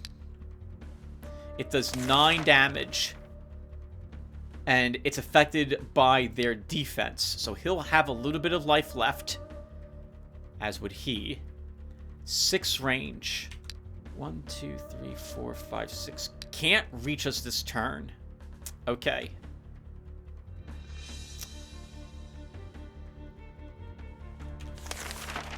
We plink the mage. It almost kills him. And should greatly lower, yeah, his attack strength to just 3. That's acceptable. We end our turn. Okay. We now summon a gargoyle. And send it in here to mess up the elf. We then run you guys away a bit. Oh! Don't hit my mage, please! That really freaking hurt! Alright, let's now move you guys back up. Oh, I'm on fire! Oh my god, that's awful.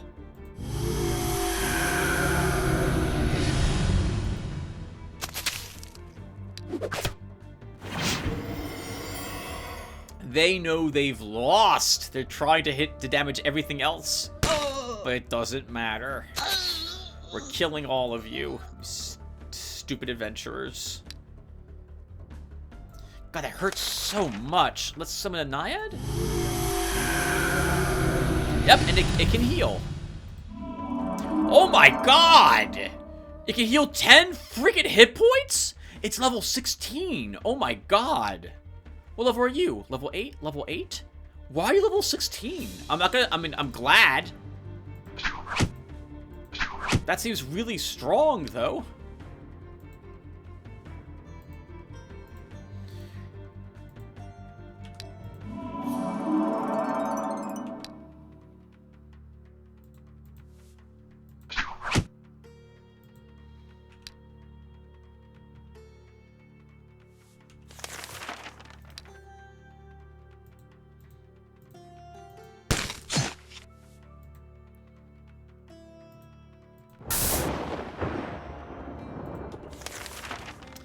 Mass Cold Immunity is a spell it possesses. Grants all friendly units immunity to cold and increases defense by 1. Each turn, the units recover 1 hit point. Last 3 turns.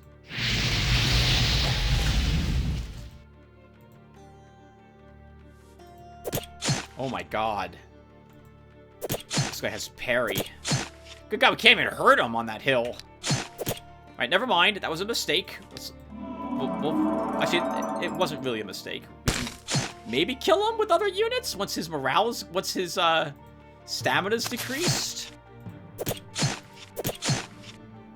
The dwarf that couldn't die. My god, that was horrible. 52 gold and 3 gems is our reward. +1 magic. We will absolutely finish up summoning with him. We will give you a hit point. Garbage. $103 and 6 gems. Is that the second one of those we have, by the way? No, it's okay. Let's read it. Population move +1 for the temple. Speeds up restoration of hit points in by units by 10%. Reduces corruption in this province by 50%. Reduces the risk of an attack by undead and demons in the province. It's okay. It's not. I don't know if it's worth $1,016 though to place it somewhere. Let's make you a tavern, which should handle the lizardmen being upset at you. We can probably afford a fort now. So let's unlock tier 2 units as something we can now focus towards. Gavion can repair his equipment. Just sell the haste. Can get you that. Buy you some gloves. Buy you a hat. And now we're out of money.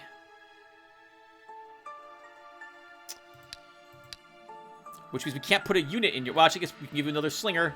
God, this is such a weak army for you, Gavion. I'm so sorry. I'm so sorry. But you have... A general goes to war with the army he's got. So, this is what we got. This is what you're doing.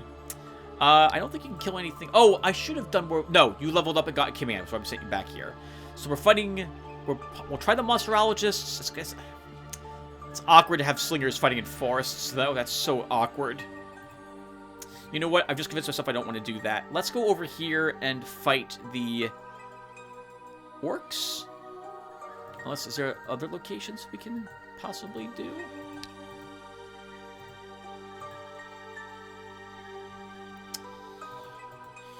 Oh, Gavion. I don't know what to do with you. I need better units than what you've got.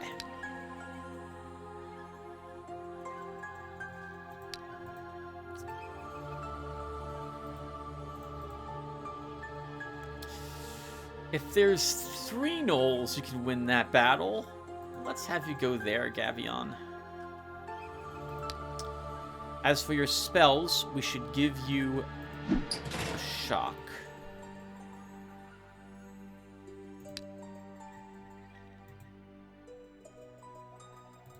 You know what? You should also take a magic weapon.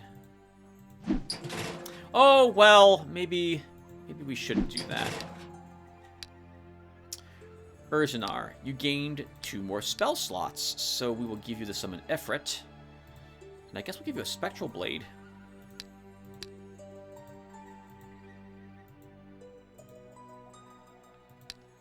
And you will head... It won't matter where he heads, because the game crashed! Oh, that is so frustrating! So frustrating. And a heads up that I've had New Horizons now crash on me twice more with Trimus's campaign, and I wasn't recording it then. So it looks like New Horizons is being a bit unstable. All of my campaigns are now being penalized with these really annoying reverts, which are lowering my score. It's so frustrating. Hey everyone. Alright, so the good news is that life has not gone to the reedy swamps. So now that I know he has authority, I've got a chance to redo his pick. We're going to send him here, and he's going to fight these brigands, and then we'll end this video. Urzanar has to redo the battle against the adventurers now, so he's off to do that. And Gavion is still heading back to pick up some different spells, and then I think he's going back here again, if I recall correctly, to do it through different battles. I thought that was the plan. Oh, we want to leave the Summon Ifrit behind. Oh, and we have another command slot. Okay, it's also been, I think, a day or two, everyone, since I recorded the first part of this video. I was about to shoot the comments that just went up on part 93, but, well, I might as well advance this part, at least so that we kill the brigands here, we do the battle here, send Urzanar over then to this place, and we'll have Gavion ready to do the battles in the next shard. I'm doing way too much babbling. Just know that the game is crashing a lot, and it's very frustrating. But in this case, I get to take advantage of it to do things a little differently with life. Okay, did I build a building? I did. Okay, did I build buildings here too? I did. Did I cast a ritual this turn? I did. Okay, so let's end the turn.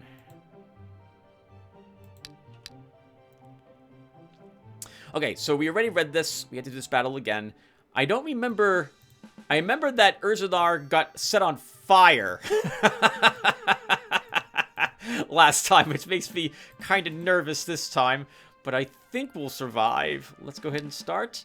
Now, how did I do this last time? I think I summoned the Gargoyle first. Actually, no. I used Triple Blade, if I remember correctly, first on the Scholar to severely weaken him. I knew it wouldn't kill him, but he does magic damage. And I wanted him severely weakened. He's got a range of 6. 1, 2, 3, 4, 5, 6. We move you back. 1, 2, 3, 4, 5. He'll actually wait. What's his range? 6. Okay, we're out of range of him too. I'm going to. What's your range? 1, 2, 3, 4, 5. Okay, everyone else stays put. Oh, well, I forgot that one. I'm pretty sure I did the same thing last time. This time, I think I'm going to move my wizard back a spot. And I'm pretty sure last time I summoned a gargoyle.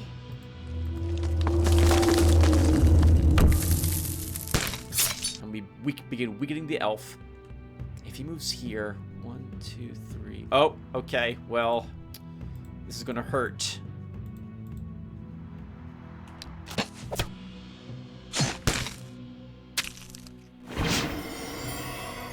Okay. Let's summon our Naiad.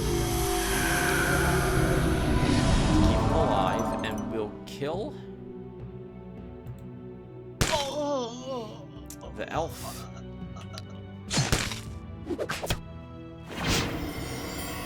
Gargoyle isn't doing so well, but it's doing well enough to kill him.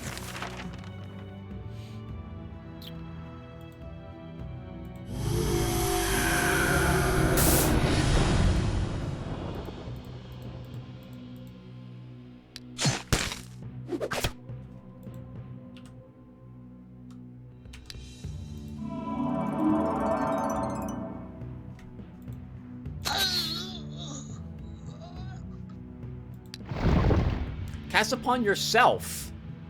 But it doesn't tell me what it does. I knew it would be Stone Form. Stone Form greatly increases his defense and regenerates him 4 hit points, I think, per round. It's one of the things that make gargoyles so tricky in New Horizons. I don't remember them having that in the base game. Yep. And he should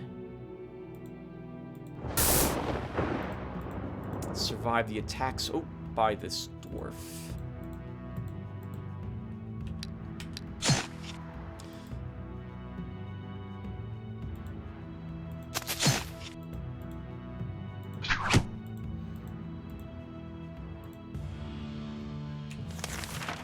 We don't need to use any more gems. Our hero can just rest.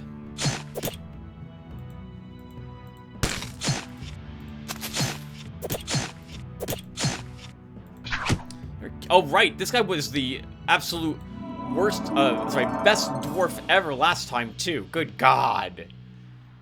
He's almost dead, and he has 3 damaged weapons on him, and he still is able to do some damage to my little spearman.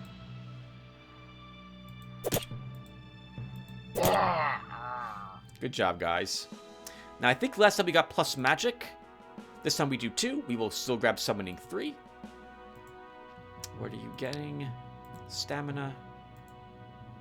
I remember summoning the Ifrit last time, so we'll probably have different treasure. You have 11 stamina. Let's give you +1 ranged attack. Oh, this time it says garbage. $140 and 6 gems. Oh, no, I'm sorry. I think it was garbage last time, too. Urzanar, I guess we'll hold on to that. Right, I was able to give you Spectral Blade. And I gave you the Summon Ifrit. I think we have the Sphere of Wind, so we don't need that. Oh, you know, we can put a duelist in Gavion's army. Why don't we do that? It's a tier 2 unit, so it will serve him better than our tier 1 units generally. Gavion, what do you have for your level ups, by the way? I've forgotten. Okay. So... I guess we'll keep our slingers at this moment. So we'll go with that. What's this? This is a... Oh, summon Ifrit. Let's put there. You don't need spell. Oh, you might need spells. Hold on. We'll take a look at that again. Ezranar, you want that summon Ifrit.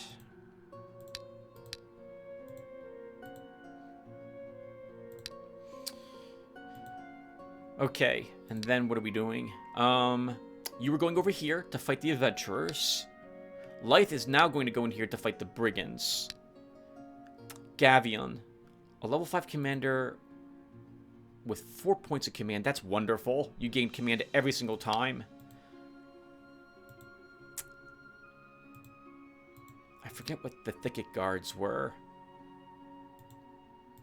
The Dark Elves will be really annoying, but you can probably kill them. I think you can win these battles. Let me look at your spells again, Gavion. We probably want... I don't know if we want shocks. I think I did a lot of agonizing over what spells to give him. I think I ended up with the same spells he has right now. I sent them over there again. Oh, you know what? Actually, though, if you're going to battle over there, Tim, your slingers are not going to be useful because fighting in the woods with slingers is pretty awkward. It should be crossbowmen you bring. Alternatively, bring another herbalist with you.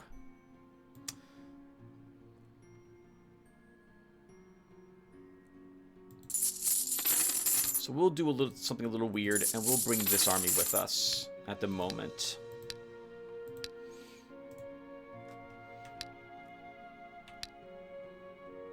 Okay, so let's build another... Oh, maybe we... Well, let's see what we can afford over here.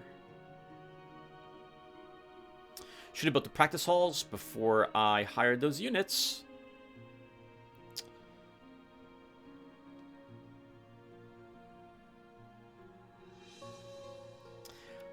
You know what just occurred to me? Gavion doesn't have a battalion. Sorry, a flag. He's using a wooden shield still. What the heck, Tim? Big mistake, everyone. Don't do what I did there. Let's... So I want either the Marshal's baton, which I've thrown away a few times when it was loot, or I want the flag of Intrepidity. Intrepidity? Let's go with this. So we'll build that structure, and then we can get this flag for him. Plus 5 morale to everyone in the party, and plus 2 counterattack. We can also... Oh, no, he's already got some boots. Oh, but we should give him a leather belt. Did I forget to buy leather belts for people before I sent these people out? I did not. Okay, good. We'll give you a cloak.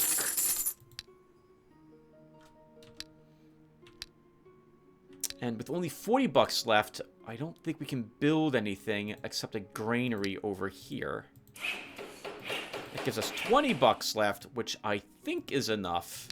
The Urzanar can sell? Nope, you need 25. I'm not going to use this longbow, so we'll just vendor this in the end and purchase that hat.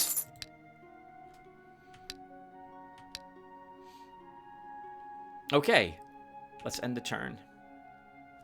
Here, Leth has approached a half-destroyed ancient tower. The inhabitants of the old citadel have noticed him and are preparing for battle. 5 enemies. Let's attack.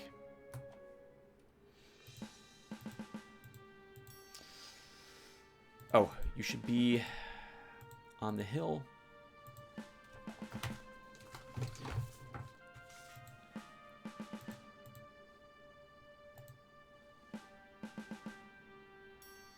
This battlefield feels familiar to me for some reason, but I know I haven't done this battle before. I don't know why, and it doesn't matter. Okay, so I was doing such a good job explaining everything, I think it was in the last episode or the one before that. So I hope I can continue that with the remainder of this video, which is just this battle. So with this increased range, Lyth is going on this hill in order to, well, threaten anything over here and begin by casting spells. My crossbowman doesn't have as good a range as Lyth, so he needs to be a little closer to where the enemy's going to be, thus he's on this hill. I want my Frogazor here to block, to prevent, on this hill, and he'll probably just stay there in order to block the enemies from getting to my ranged units. Our spearmen can take advantage of these hills to plink enemies with their spears, and we're good. Right, but this is a really weak group, so I didn't really have to worry about this too much. So, just instantly kill that guy. And begin, indeed, plinking away at their brigands. And this should be a really, really easy battle. Okay, so will Lyth level? I think I should kill one more thing to help him do so. Now with my other units is when we should try to see if we can get some medals.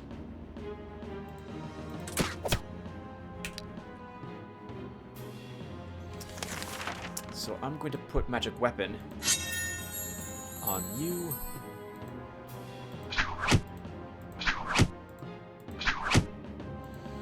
You're going to throw yourself up here and die when on the counterattack. Actually, no, we can kill him. Frogazor. We can kill that guy. And this is over.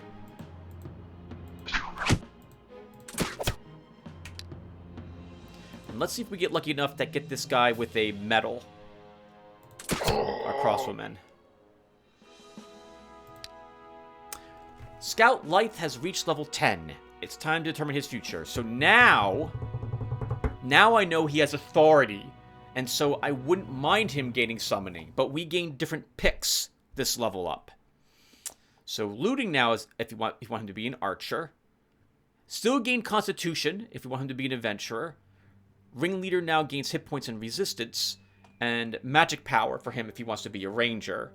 I took the demons to put, I built the Chaos Spell School so I could summon demons and put them into his army, as the morale of his army should be, it's plus 10 to morale, I think, right, with his current authority.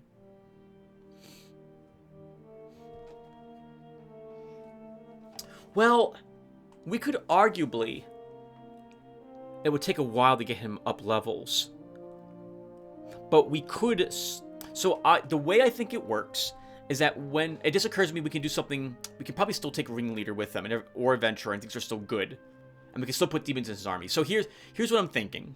I believe that the level of the summoned demons that exist in your army permanently are based around the level of the summoning skill of the hero when you cast the ritual to summon the demon in the army. So we could utilize Urznar when he reaches level 10, if we get him that high, for example. Or actually, maybe we might get a little lucky, but if he gets like a tier 2 unit slot, we can summon a demon for him and then give that demon to Lyth's army instead. And this way, Lyth doesn't have to take the summoning skill. Magic power is not, I think, that useful for Lyth. If this was the summoning skill, I would absolutely make him a ranger right now, but it's not. So, and the reason why I don't want to make him a ranger now, because of that, is we are gaining a skill that I'm not really going to utilize very much.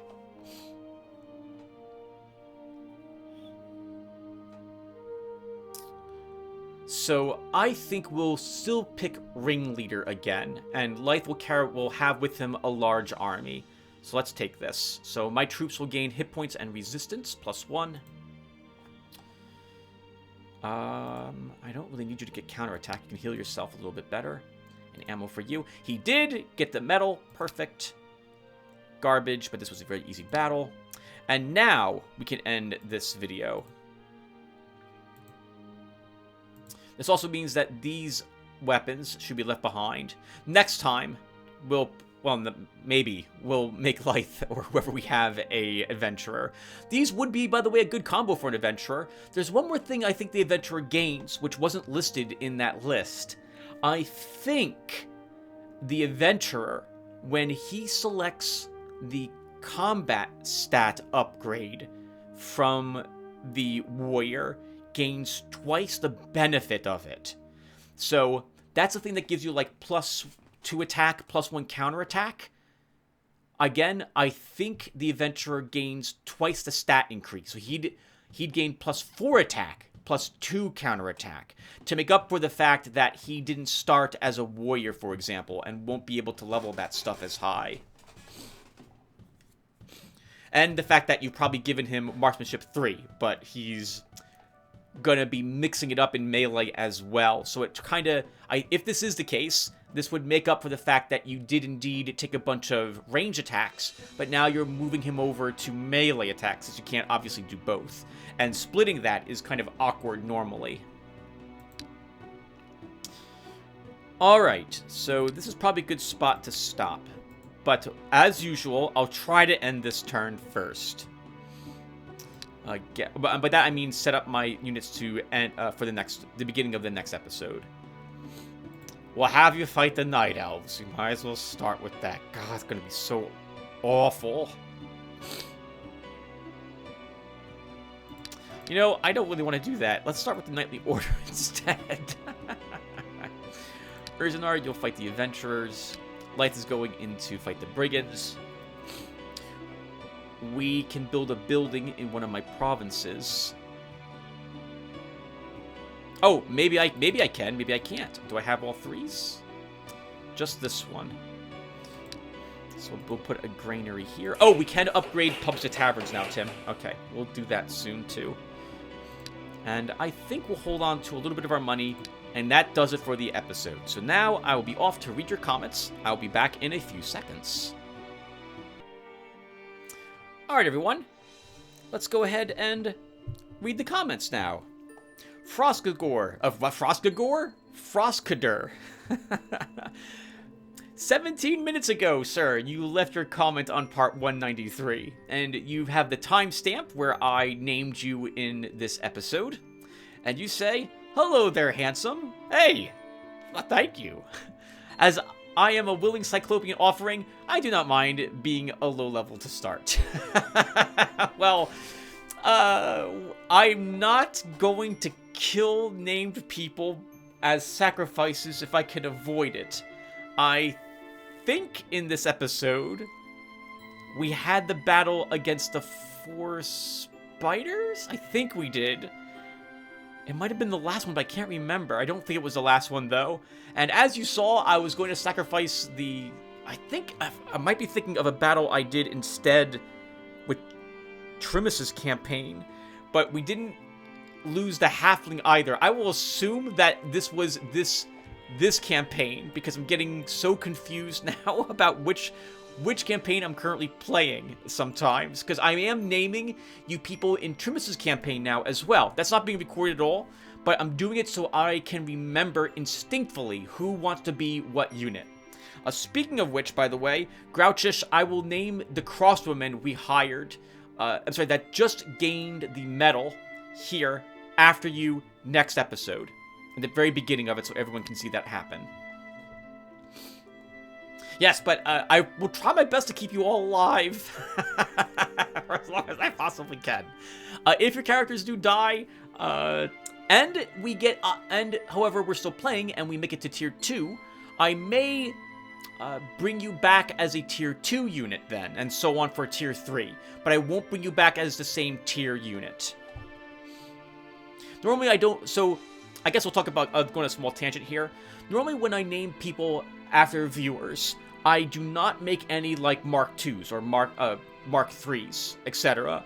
Because I feel that kind of lessens the impact of losing the person for me mentally.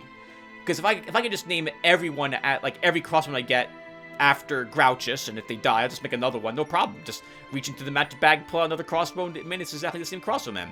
But I like agonizing over moving people, and how awful I feel by moving people incorrectly or having to sacrifice people to win a battle.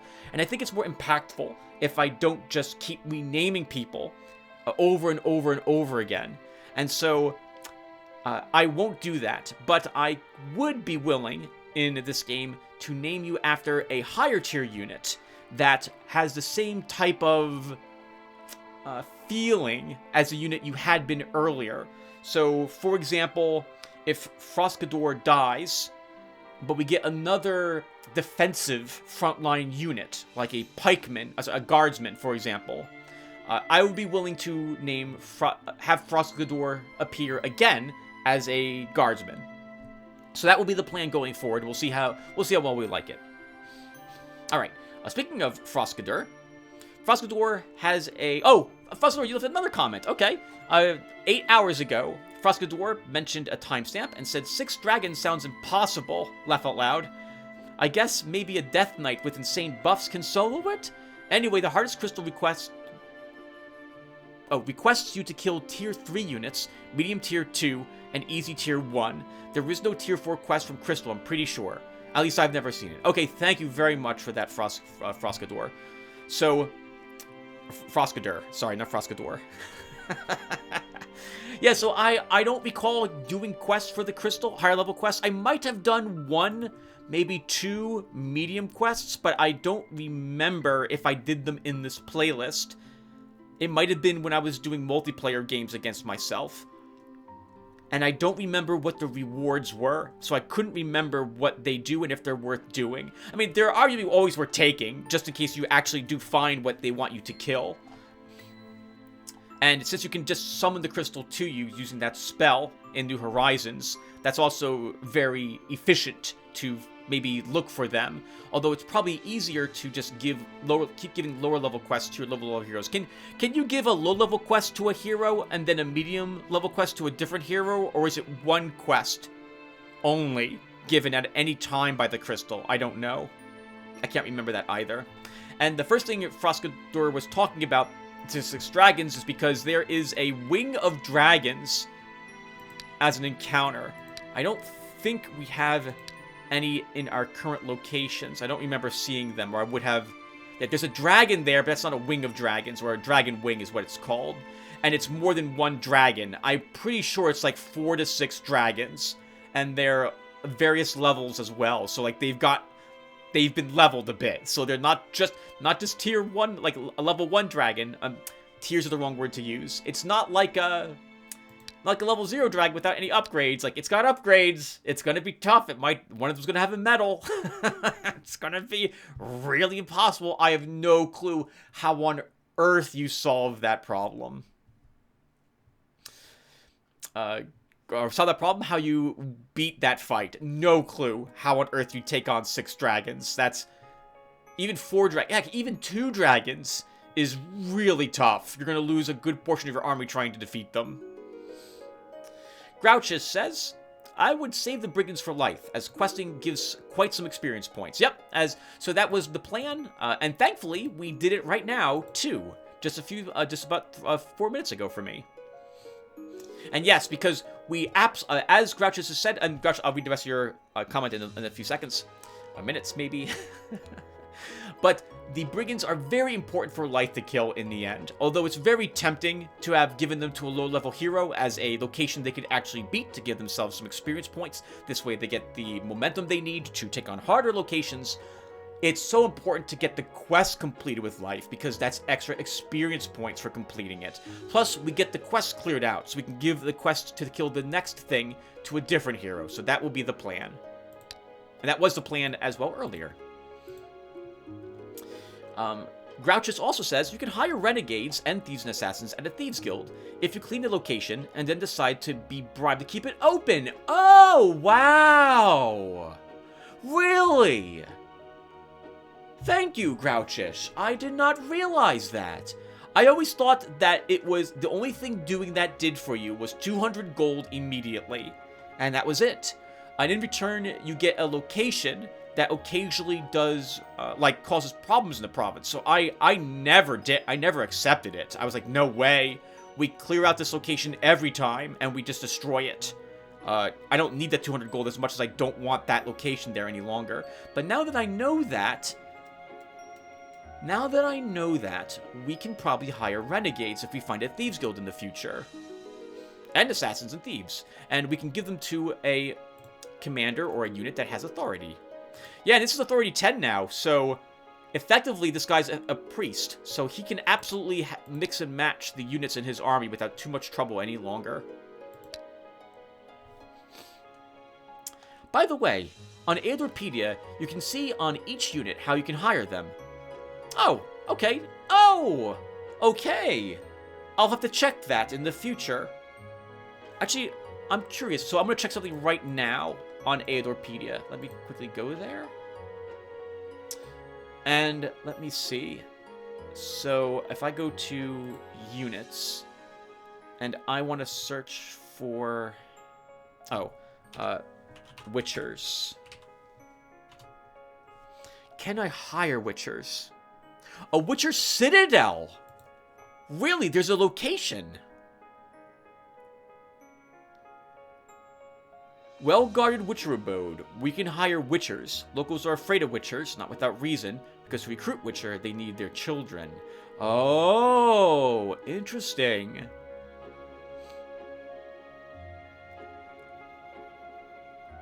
It doesn't tell me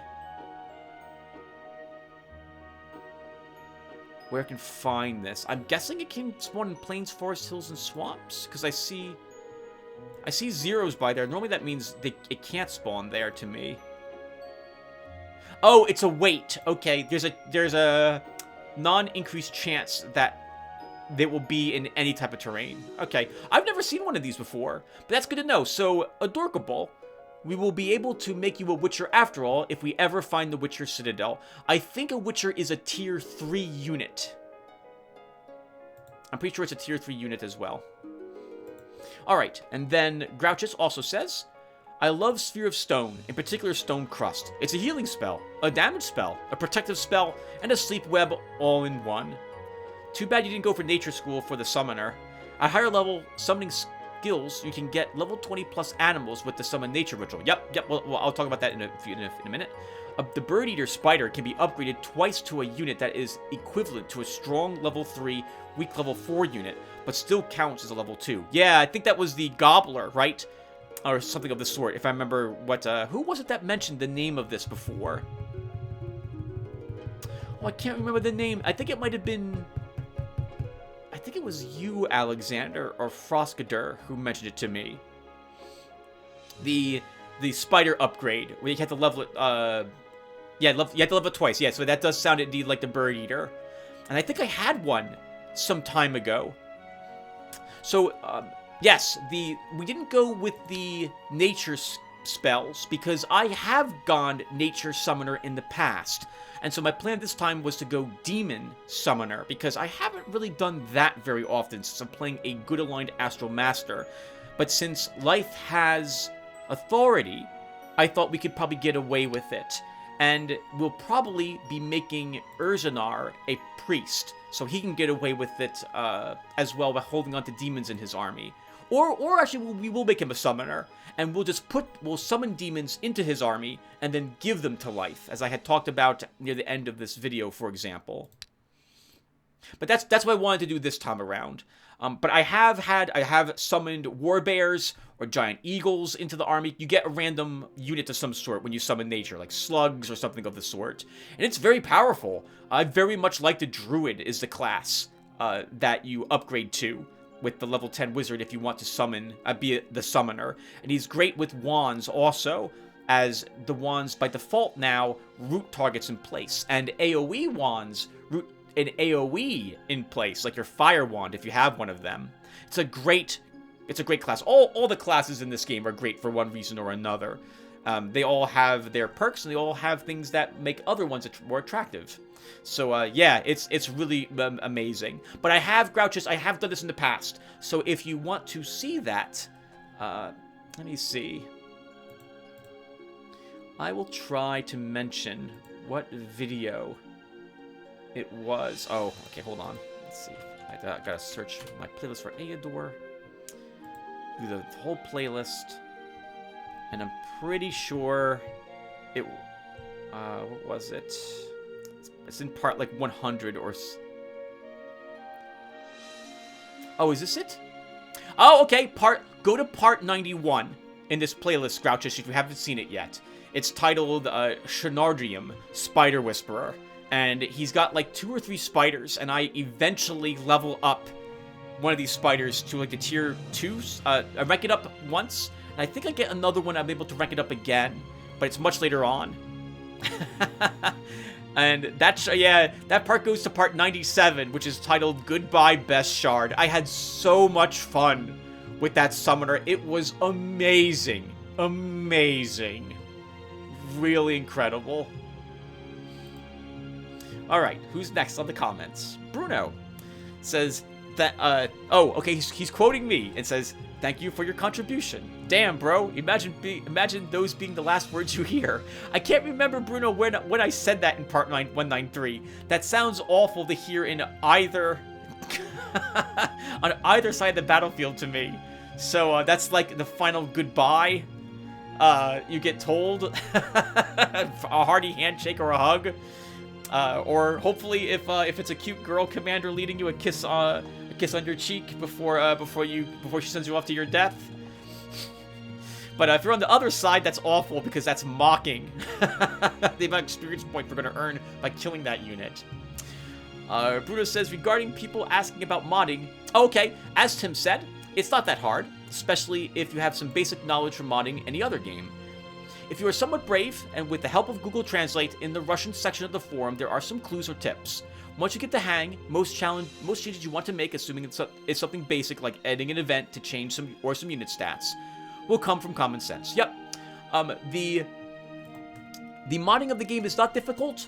I agree with Bruno, and I've mentioned this before. So first, back up your save game files. Back up all the game files. This way, when you begin making changes, you don't... if you do screw up the game, you have a backup you can compare it with so you can store your changes. And then all you need is a text editor. I use Notepad++. I find that's a really nice editor for changing text files, and that's what the .var files are. You'll find them in a directory called var. Go in there. You can go ahead and mess around with those files. They're all text. You can change anything in there that you like you change the number. In particular, you're going to be changing numbers, unless you care about names of things. I've renamed a few, like, hero names to show up as, like, Lotaeri, or Trimus Dowerdon, or Galvin, or other names I've used for some of my other playlists for characters that I have consistent names for example. Oh, I guess I'll quickly mention... On that note, if you would like a hero named after you, let me know. And this way, like, if you're like, I want to occasionally be a wizard, no problem. Then if I pick a wizard for a shard, it might choose your name. There's like 12 names for every type of hero. And so if I saw, like, who wanted to be the mage again? Dennis. So if you wanted Dennis Mayak to show up as a name for a wizard hero, I can do that. In which case, if that was to occur, then you wouldn't be named a scholar. We'd have you be that wizard instead. But yeah, it's just common sense. Just sit down with the game files. It'll make sense to you after you fiddle with it for like maybe an hour or so. You'll get the hang of it. And as Bruno said, Google Translate will be helpful because the comments in some of these files are in Russian. But, well, you just translate them and you'll be able to understand what it is that it is hinting at. Froscador, you left a lot of comments on this video. Thank you. Froscador, another comment he left, says, Commander is my most played hero. Build him with swordsman barbarians. As soon as you get command promotion, you get a healer and wall him behind your units. Oh, that's interesting. I've never mixed and matched swordsmen and barbarians before. I find that I have... So, what goes through my mind for all my armies is I want a frontline unit and generally some sort of range support to assist it, and then a utility of some sort. So generally that means like swordsmen slingers or crossbowmen or bowmen, and then healers. If I'm going evil, then that means barbarians, for example, shamans. And shamans can fill the role as range support or as just miscellaneous support. Alternatively, you can, now that I know you can hire renegades, you can always grab renegades from a thieves guild, and thieves could work as a kind of low-budget range unit if you so desire. That tends to be what I do. That's really interesting that you have swordsmen barbarians as combo classes. I guess the barbarians, the swordsmen take the initial hit, and then the barbarians like leap over them and then get the killing hit on the units. That's probably really effective. I never considered doing that before. This would have been a good shard to try it on with Lythe, given his authority passive skill. It's a shame I didn't do that. Maybe next time, you know what? Next shard, we'll try something completely different for builds. Maybe. Frostador says, as for spells, the best tier 1 spell for commander is Web. Sanctuary really isn't needed because the healer can keep the units alive, while the commander keeps the strongest units webbed. Until you unlock tier 3 spells as a priest, I only use webs. Once you get Mass Bless, you win the game. Laugh out loud. It's so broken. It gives like +10 all stats with decent spell power. Yes, that's correct. Is Mass Bless a spell you actually gain access to, like normally? I don't have the tier 3 life spell school unlocked yet. That is absolutely busted. If that is a guaranteed spell you can get. Good God. Man. Yeah, the priest would be amazing. Even the wizard is fantastic. But some other classes are good too. There's another class that gains increased spell power just by selecting it.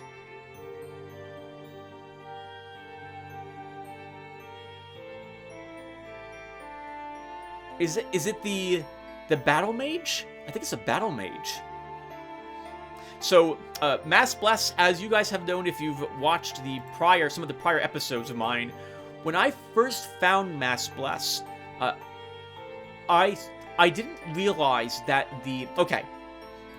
Bless is a tier 1 spell for life, where it increases all the unit stats by 1. You know what, and we actually have it. Here it is. The effect slightly increases with the caster's spell power. Oh, okay. I did not realize that. We'll have to try that in the future.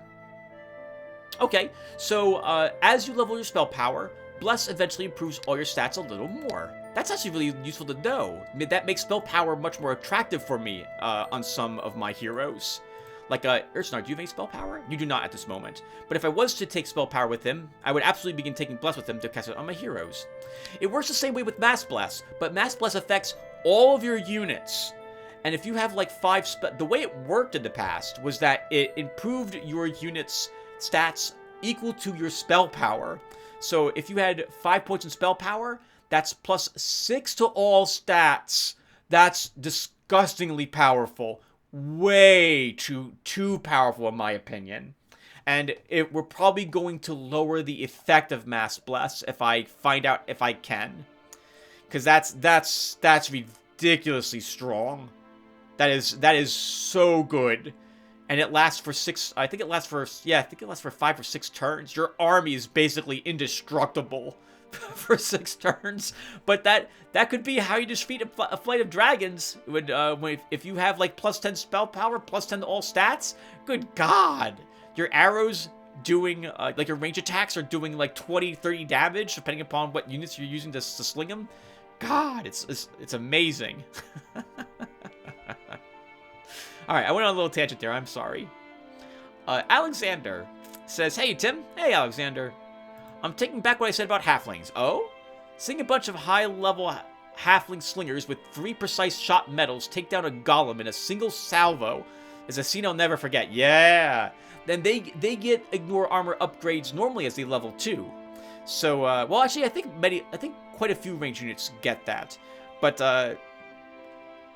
if they have 3 precise shot medals each, that's ignoring 6 armor, and then they ignore another 3 armor, with upgrades, with just standard perks to do so. So they're ignoring 9 armor per shot. That's pretty decent. They can gain double shot as well, with I think even reduced stamina. They're really good. But all the tier 1 units can be good with 3% shot medals taking on golems. But halflings are good. Don't underestimate them. They're decent. Alexander says Bard is cool if you can get him to cast war songs, but the sad part is that he cannot gain more inspiration to sing more songs from picking up stones near the donkey. Oh, okay. So I did not realize that was the case. It never even occurred to me, Alexander, to try picking up ammo with my Bard next to the donkey. I mean, it is ammo that he has, but I guess I never made that connection that would be something I could even attempt. So it's good to know that he can't actually do so. The ammo must be the strength of his vocal cords, as opposed to the amount of energy he's able to call upon, or the amount of arrows in his quiver. But I really like the Bards. The Bards are one of the biggest reasons why I decided to go Halflings. Because their inspirations, I mean, it doesn't seem like much, but 2 stamina recovered on a hero, that can really make the difference between when your hero is exhausted or not. And it can counteract fears from sorceries. It can help the morale of units from taking big hits. And then Mockery ignores the unit's resistance when cast on it. Takes off 2 stamina when it's cast immediately, and then 1 stamina for the next 3 turns. That's 5 guaranteed stamina after 4 turns have elapsed. And assuming that enemy's slow and crawling to you, put something like a headwind on it as well, out of stamina by the time it reaches your lines. Really, really effective support. Alexander says, still hate halflings a little bit. Their villages are often placed near a starting castle, which can easily sway your choice for analysis. Yes, and it usually does for me. So, because the halflings are close to me, usually, in tier 1, and because usually I get 2 or 3 brigands as available targets, I will often, at the very least, see if I get the brigands to complete the quest for the halflings. It's just too useful. And it does, especially for me, it influences me right away. Getting the halfling village for free is very nice, because I don't have to worry about the uprisings that happen in their village constantly. Even if your alignment gets along with the halflings, even if they're happy or very content with you as a ruler, it doesn't matter. They're going to try to overthrow your rule. And as I mentioned, it can be the Fellowship of the Ring that shows up to overthrow the halfling village, and that is a ridiculously strong army to kill. But you know what, though? It just occurs to me, if the Fellowship of the Ring shows up to overthrow, well, the Fellowship of the Ring showed up to overthrow your rule. That means you conquered that province. But then you could go to them and get the quest to gain the Fellowship of the Ring as a super strong guard for that particular halfling province. Anyway, I'm sorry, I'm doing a lot of babbling. Generally, if I'm conquering halflings as well, Alexander, I'm probably grabbing light infantry guard early, so I can put that guard over them and make sure that the only thing that will overthrow them is the Lord of the Fellowship of the Ring group when it shows up. Regarding the AI bug, it is not that hard to defend against the high-level heroes. I had no problems beating level 29 Death Knight and a level 24 Battle Master with a stack of 9 Gargoyles, a level 13 General with a bunch of Nomads. It all depends upon how well you can expand and progress in the first 50 to 60 turns, and which Astral Master you meet. You're doing really well so far. Keep it up. Oh, thank you, Alexander. Good luck. Yep. So I've beaten higher level heroes with a much lower level hero and an army as well. I remember one episode I was barely able to, but managed to defeat like a level, what was it, level 28 or so assassin with like my level 15 hero and his, I forget what I think it was a scout in his army. And it was so aggravating, but I was able to win. And in the end, I remember saying, come on, like, give me a like on this video, people. You know I've earned it. I remember someone saying, what was that? You wanted dislikes? I'm like, no, stop, please. You can win these battles, yes. And it's, if you can stop the initial attack by the hyper-leveled army, you will have a much easier time going forward. because you will have taken away his super high level units, and assuming you kept some of yours, you will be able to put it down much easier the next time it arrives at your doorstep. Assuming, of course, it doesn't replace all its tier 1 units with suddenly tier 2 units. Like, if it shows up with a bunch of slingers and spearmen and you win, and then the next time it shows up, like 10 turns later, or 8 turns later, it has, like, a bunch of spearmen and, like, 8 sorcerers, which it will do if it can, you will probably find it to be an easier battle for you. I really hate the hyper leveling. I'm going to call it a bug. I'm going to call it a bug because I know Jazz has said in the past that the AI is not operating the way it should be. And he's attempted to fix it. This patch, in particular, has attempted to address some of those issues. And indeed, we've noticed it not happen as often. But I've seen it still occur watching other YouTubers play the game. So I'm fully expecting that we will eventually encounter it again. And we can talk about what we'll do at that point. I hate it myself. I never want to see that as an option. I wish they would just add additional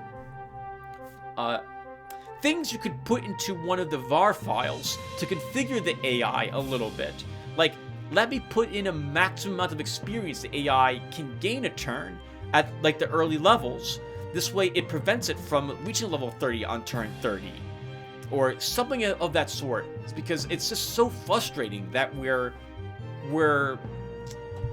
what's the phrase I'm looking for? We're at the mercy of the RNG as to whether or not that occurs or not. It's so frustrating. Alright, that's enough of that. Dennis Mayak says, as you progress in the campaign, I think the impact of over-leveling, okay, the hyper-leveling stuff, will become less significant, because province guards are becoming stronger. In the early shards, since you did not have access to a lot of buildings, game was limiting all province guards to tier 1. When hyper-leveling was the worst, most guards were limited to tier 2, which are perfect for leveling. They give good experience and are weak enough to beat them with tier 1 units. Now we start to encounter stronger guards, like in Prince's Lands on the previous shard. Those have tier 3 and 4 units that are hard to break through, even for level 30 heroes. So even if AI will level up much faster than you, they should not be able to knock on your door too early, or conquer half the shard. I hope that will be the case going forward, Dennis. Yep. I don't want to really... I've talked already too much about the hyper-leveling AI. I can go on about it for hours about why I dislike it so much. But I will hope that will be the case. I think that's what helped us against Ohm, because he had, like, half the shard conquered, but he avoided anything that had this strong, super strong guards in it, right? Like the orcs. He didn't fight the one that had the chieftain in it. He avoided that because that was a really difficult battle. And probably the same thing for the gnolls. Those were 2 tormentors. That's a tough fight to do. And so he probably avoided those for that reason. So I'm hoping that will be the case going forward, and he will continue to be nervous. The AI will continue to be nervous about attacking those shards, even with a high-level hero. Sivjaspeler says, I think the Foundry works by increasing your castle's income by +5 for every iron you have. Yep, I think you're right as well, Sivjaspeler. It only really just now occurs to me that our castle's income is based on the buildings that we have unlocked in the castle.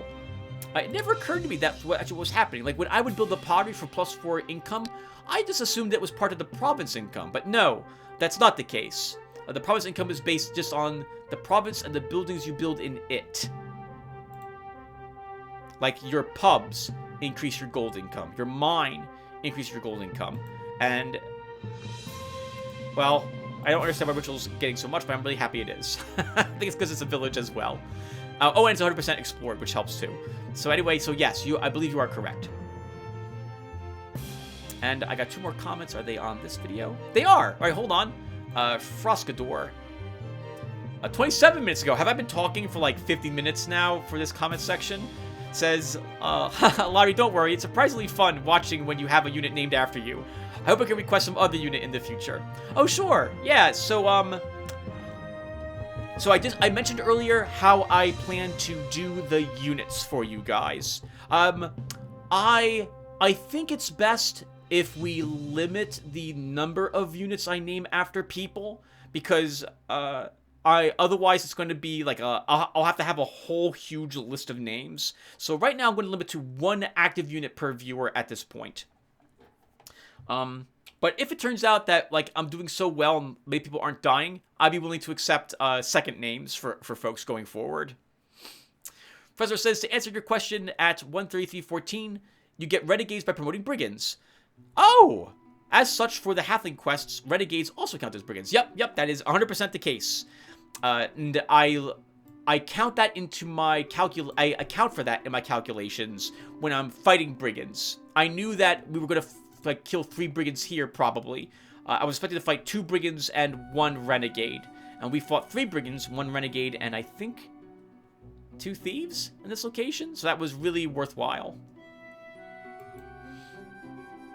That's interesting. That's 2 ways you can get renegades. Hiring them through the Thieves Guild and promoting brigands. Never realized that was an option.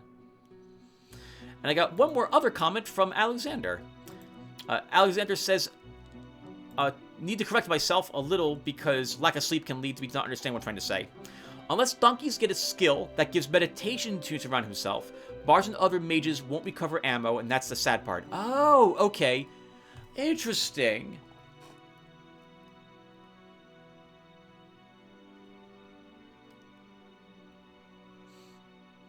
Is that... Alexander, forgive me. Okay, so that makes sense to me. Are you also saying that's a skill donkeys can get? Or is that the only way it would work? It would be weird for me to say, but at that point in the campaign, the AI without a bug would be a real pushover, thus breaking the balance even further. I find the real difficulty being the randomness of starting layout. Sometimes you get everything you need for a head start, and sometimes it's a real struggle to even lay your finger, yep, on tier 2 provinces. Why don't I show you guys really quick Trimus's campaign that he's doing right now. It is turn 50 here, and up until 2 turns ago, I was stuck here. This abandoned marsh had 7 lizardmen in it. No Whisperer, but a Bog Warrior, and I started with a Scout, and there was no way he was going to be able to defeat them. His leveling up has been awful, because I gained magic and health, and only last level, at level 8, did I gain another point in, my second point in command. It was just awful trying to level here. The locations were all really difficult battles, and not very many of them either. So it took a long time to come up here, and these 2 provinces I had to purchase. It's just been so terrible for Trimus. I just can't make any progress. Whereas on turn 30, I encountered, what's-his-face? Oyenor marched right here. I'm like, oh, you're kidding me. Like, I'm so behind. And I'm just unable to make any progress. It's been very frustrating. So yeah, I understand your statement, Alexander, perfectly well. The strat I was talking about earlier, the one with 3 starting provinces, is pretty much impossible without either spending 1,000 plus energy on starting unit and equipment, or requires to reroll for a scout with diplomacy passive and diplomacy 1 skill to get tier 2, tier 3 provinces much earlier. I hope that I don't sound too angry about this. With the power of restoring the save file, I can deal with everything. Yes. Yep. You know, it's funny. So, I meant to talk about this for a bit. So, I mean, I always have the option. I don't do it. But if the shard goes poorly and we encounter hyperleveling AI, I could just, as you've seen me do, restore back to the astral by restoring the save files instead of reverting back to the astral to counter that glitch, and then hope it doesn't happen again if we go there in the future. But yes, it can be very frustrating. This is the first time that I'm encountering something like this myself, where I've decided that I am simply not going to restore Trimus's I'm not going to put Trimus back to the astral. If I lose this shard, so be it. I lose this shard. I want to see if it's possible for me to somehow still eke out a victory. It's been very tough so far. But yes, sometimes it really feels like there's no way you're winning that shard. Especially if the AI hyper levels in addition to what you have just gone through, so. And that is all the comments, everyone, so thank you guys for listening. And I'm not going to be recording the next episode until this part goes up, so I will get to read your comments probably before I record the next episode. So I will see you guys. Obviously, I'll see you guys for this video, I hope, and I hope to see you guys in the next one as well. Take care, guys.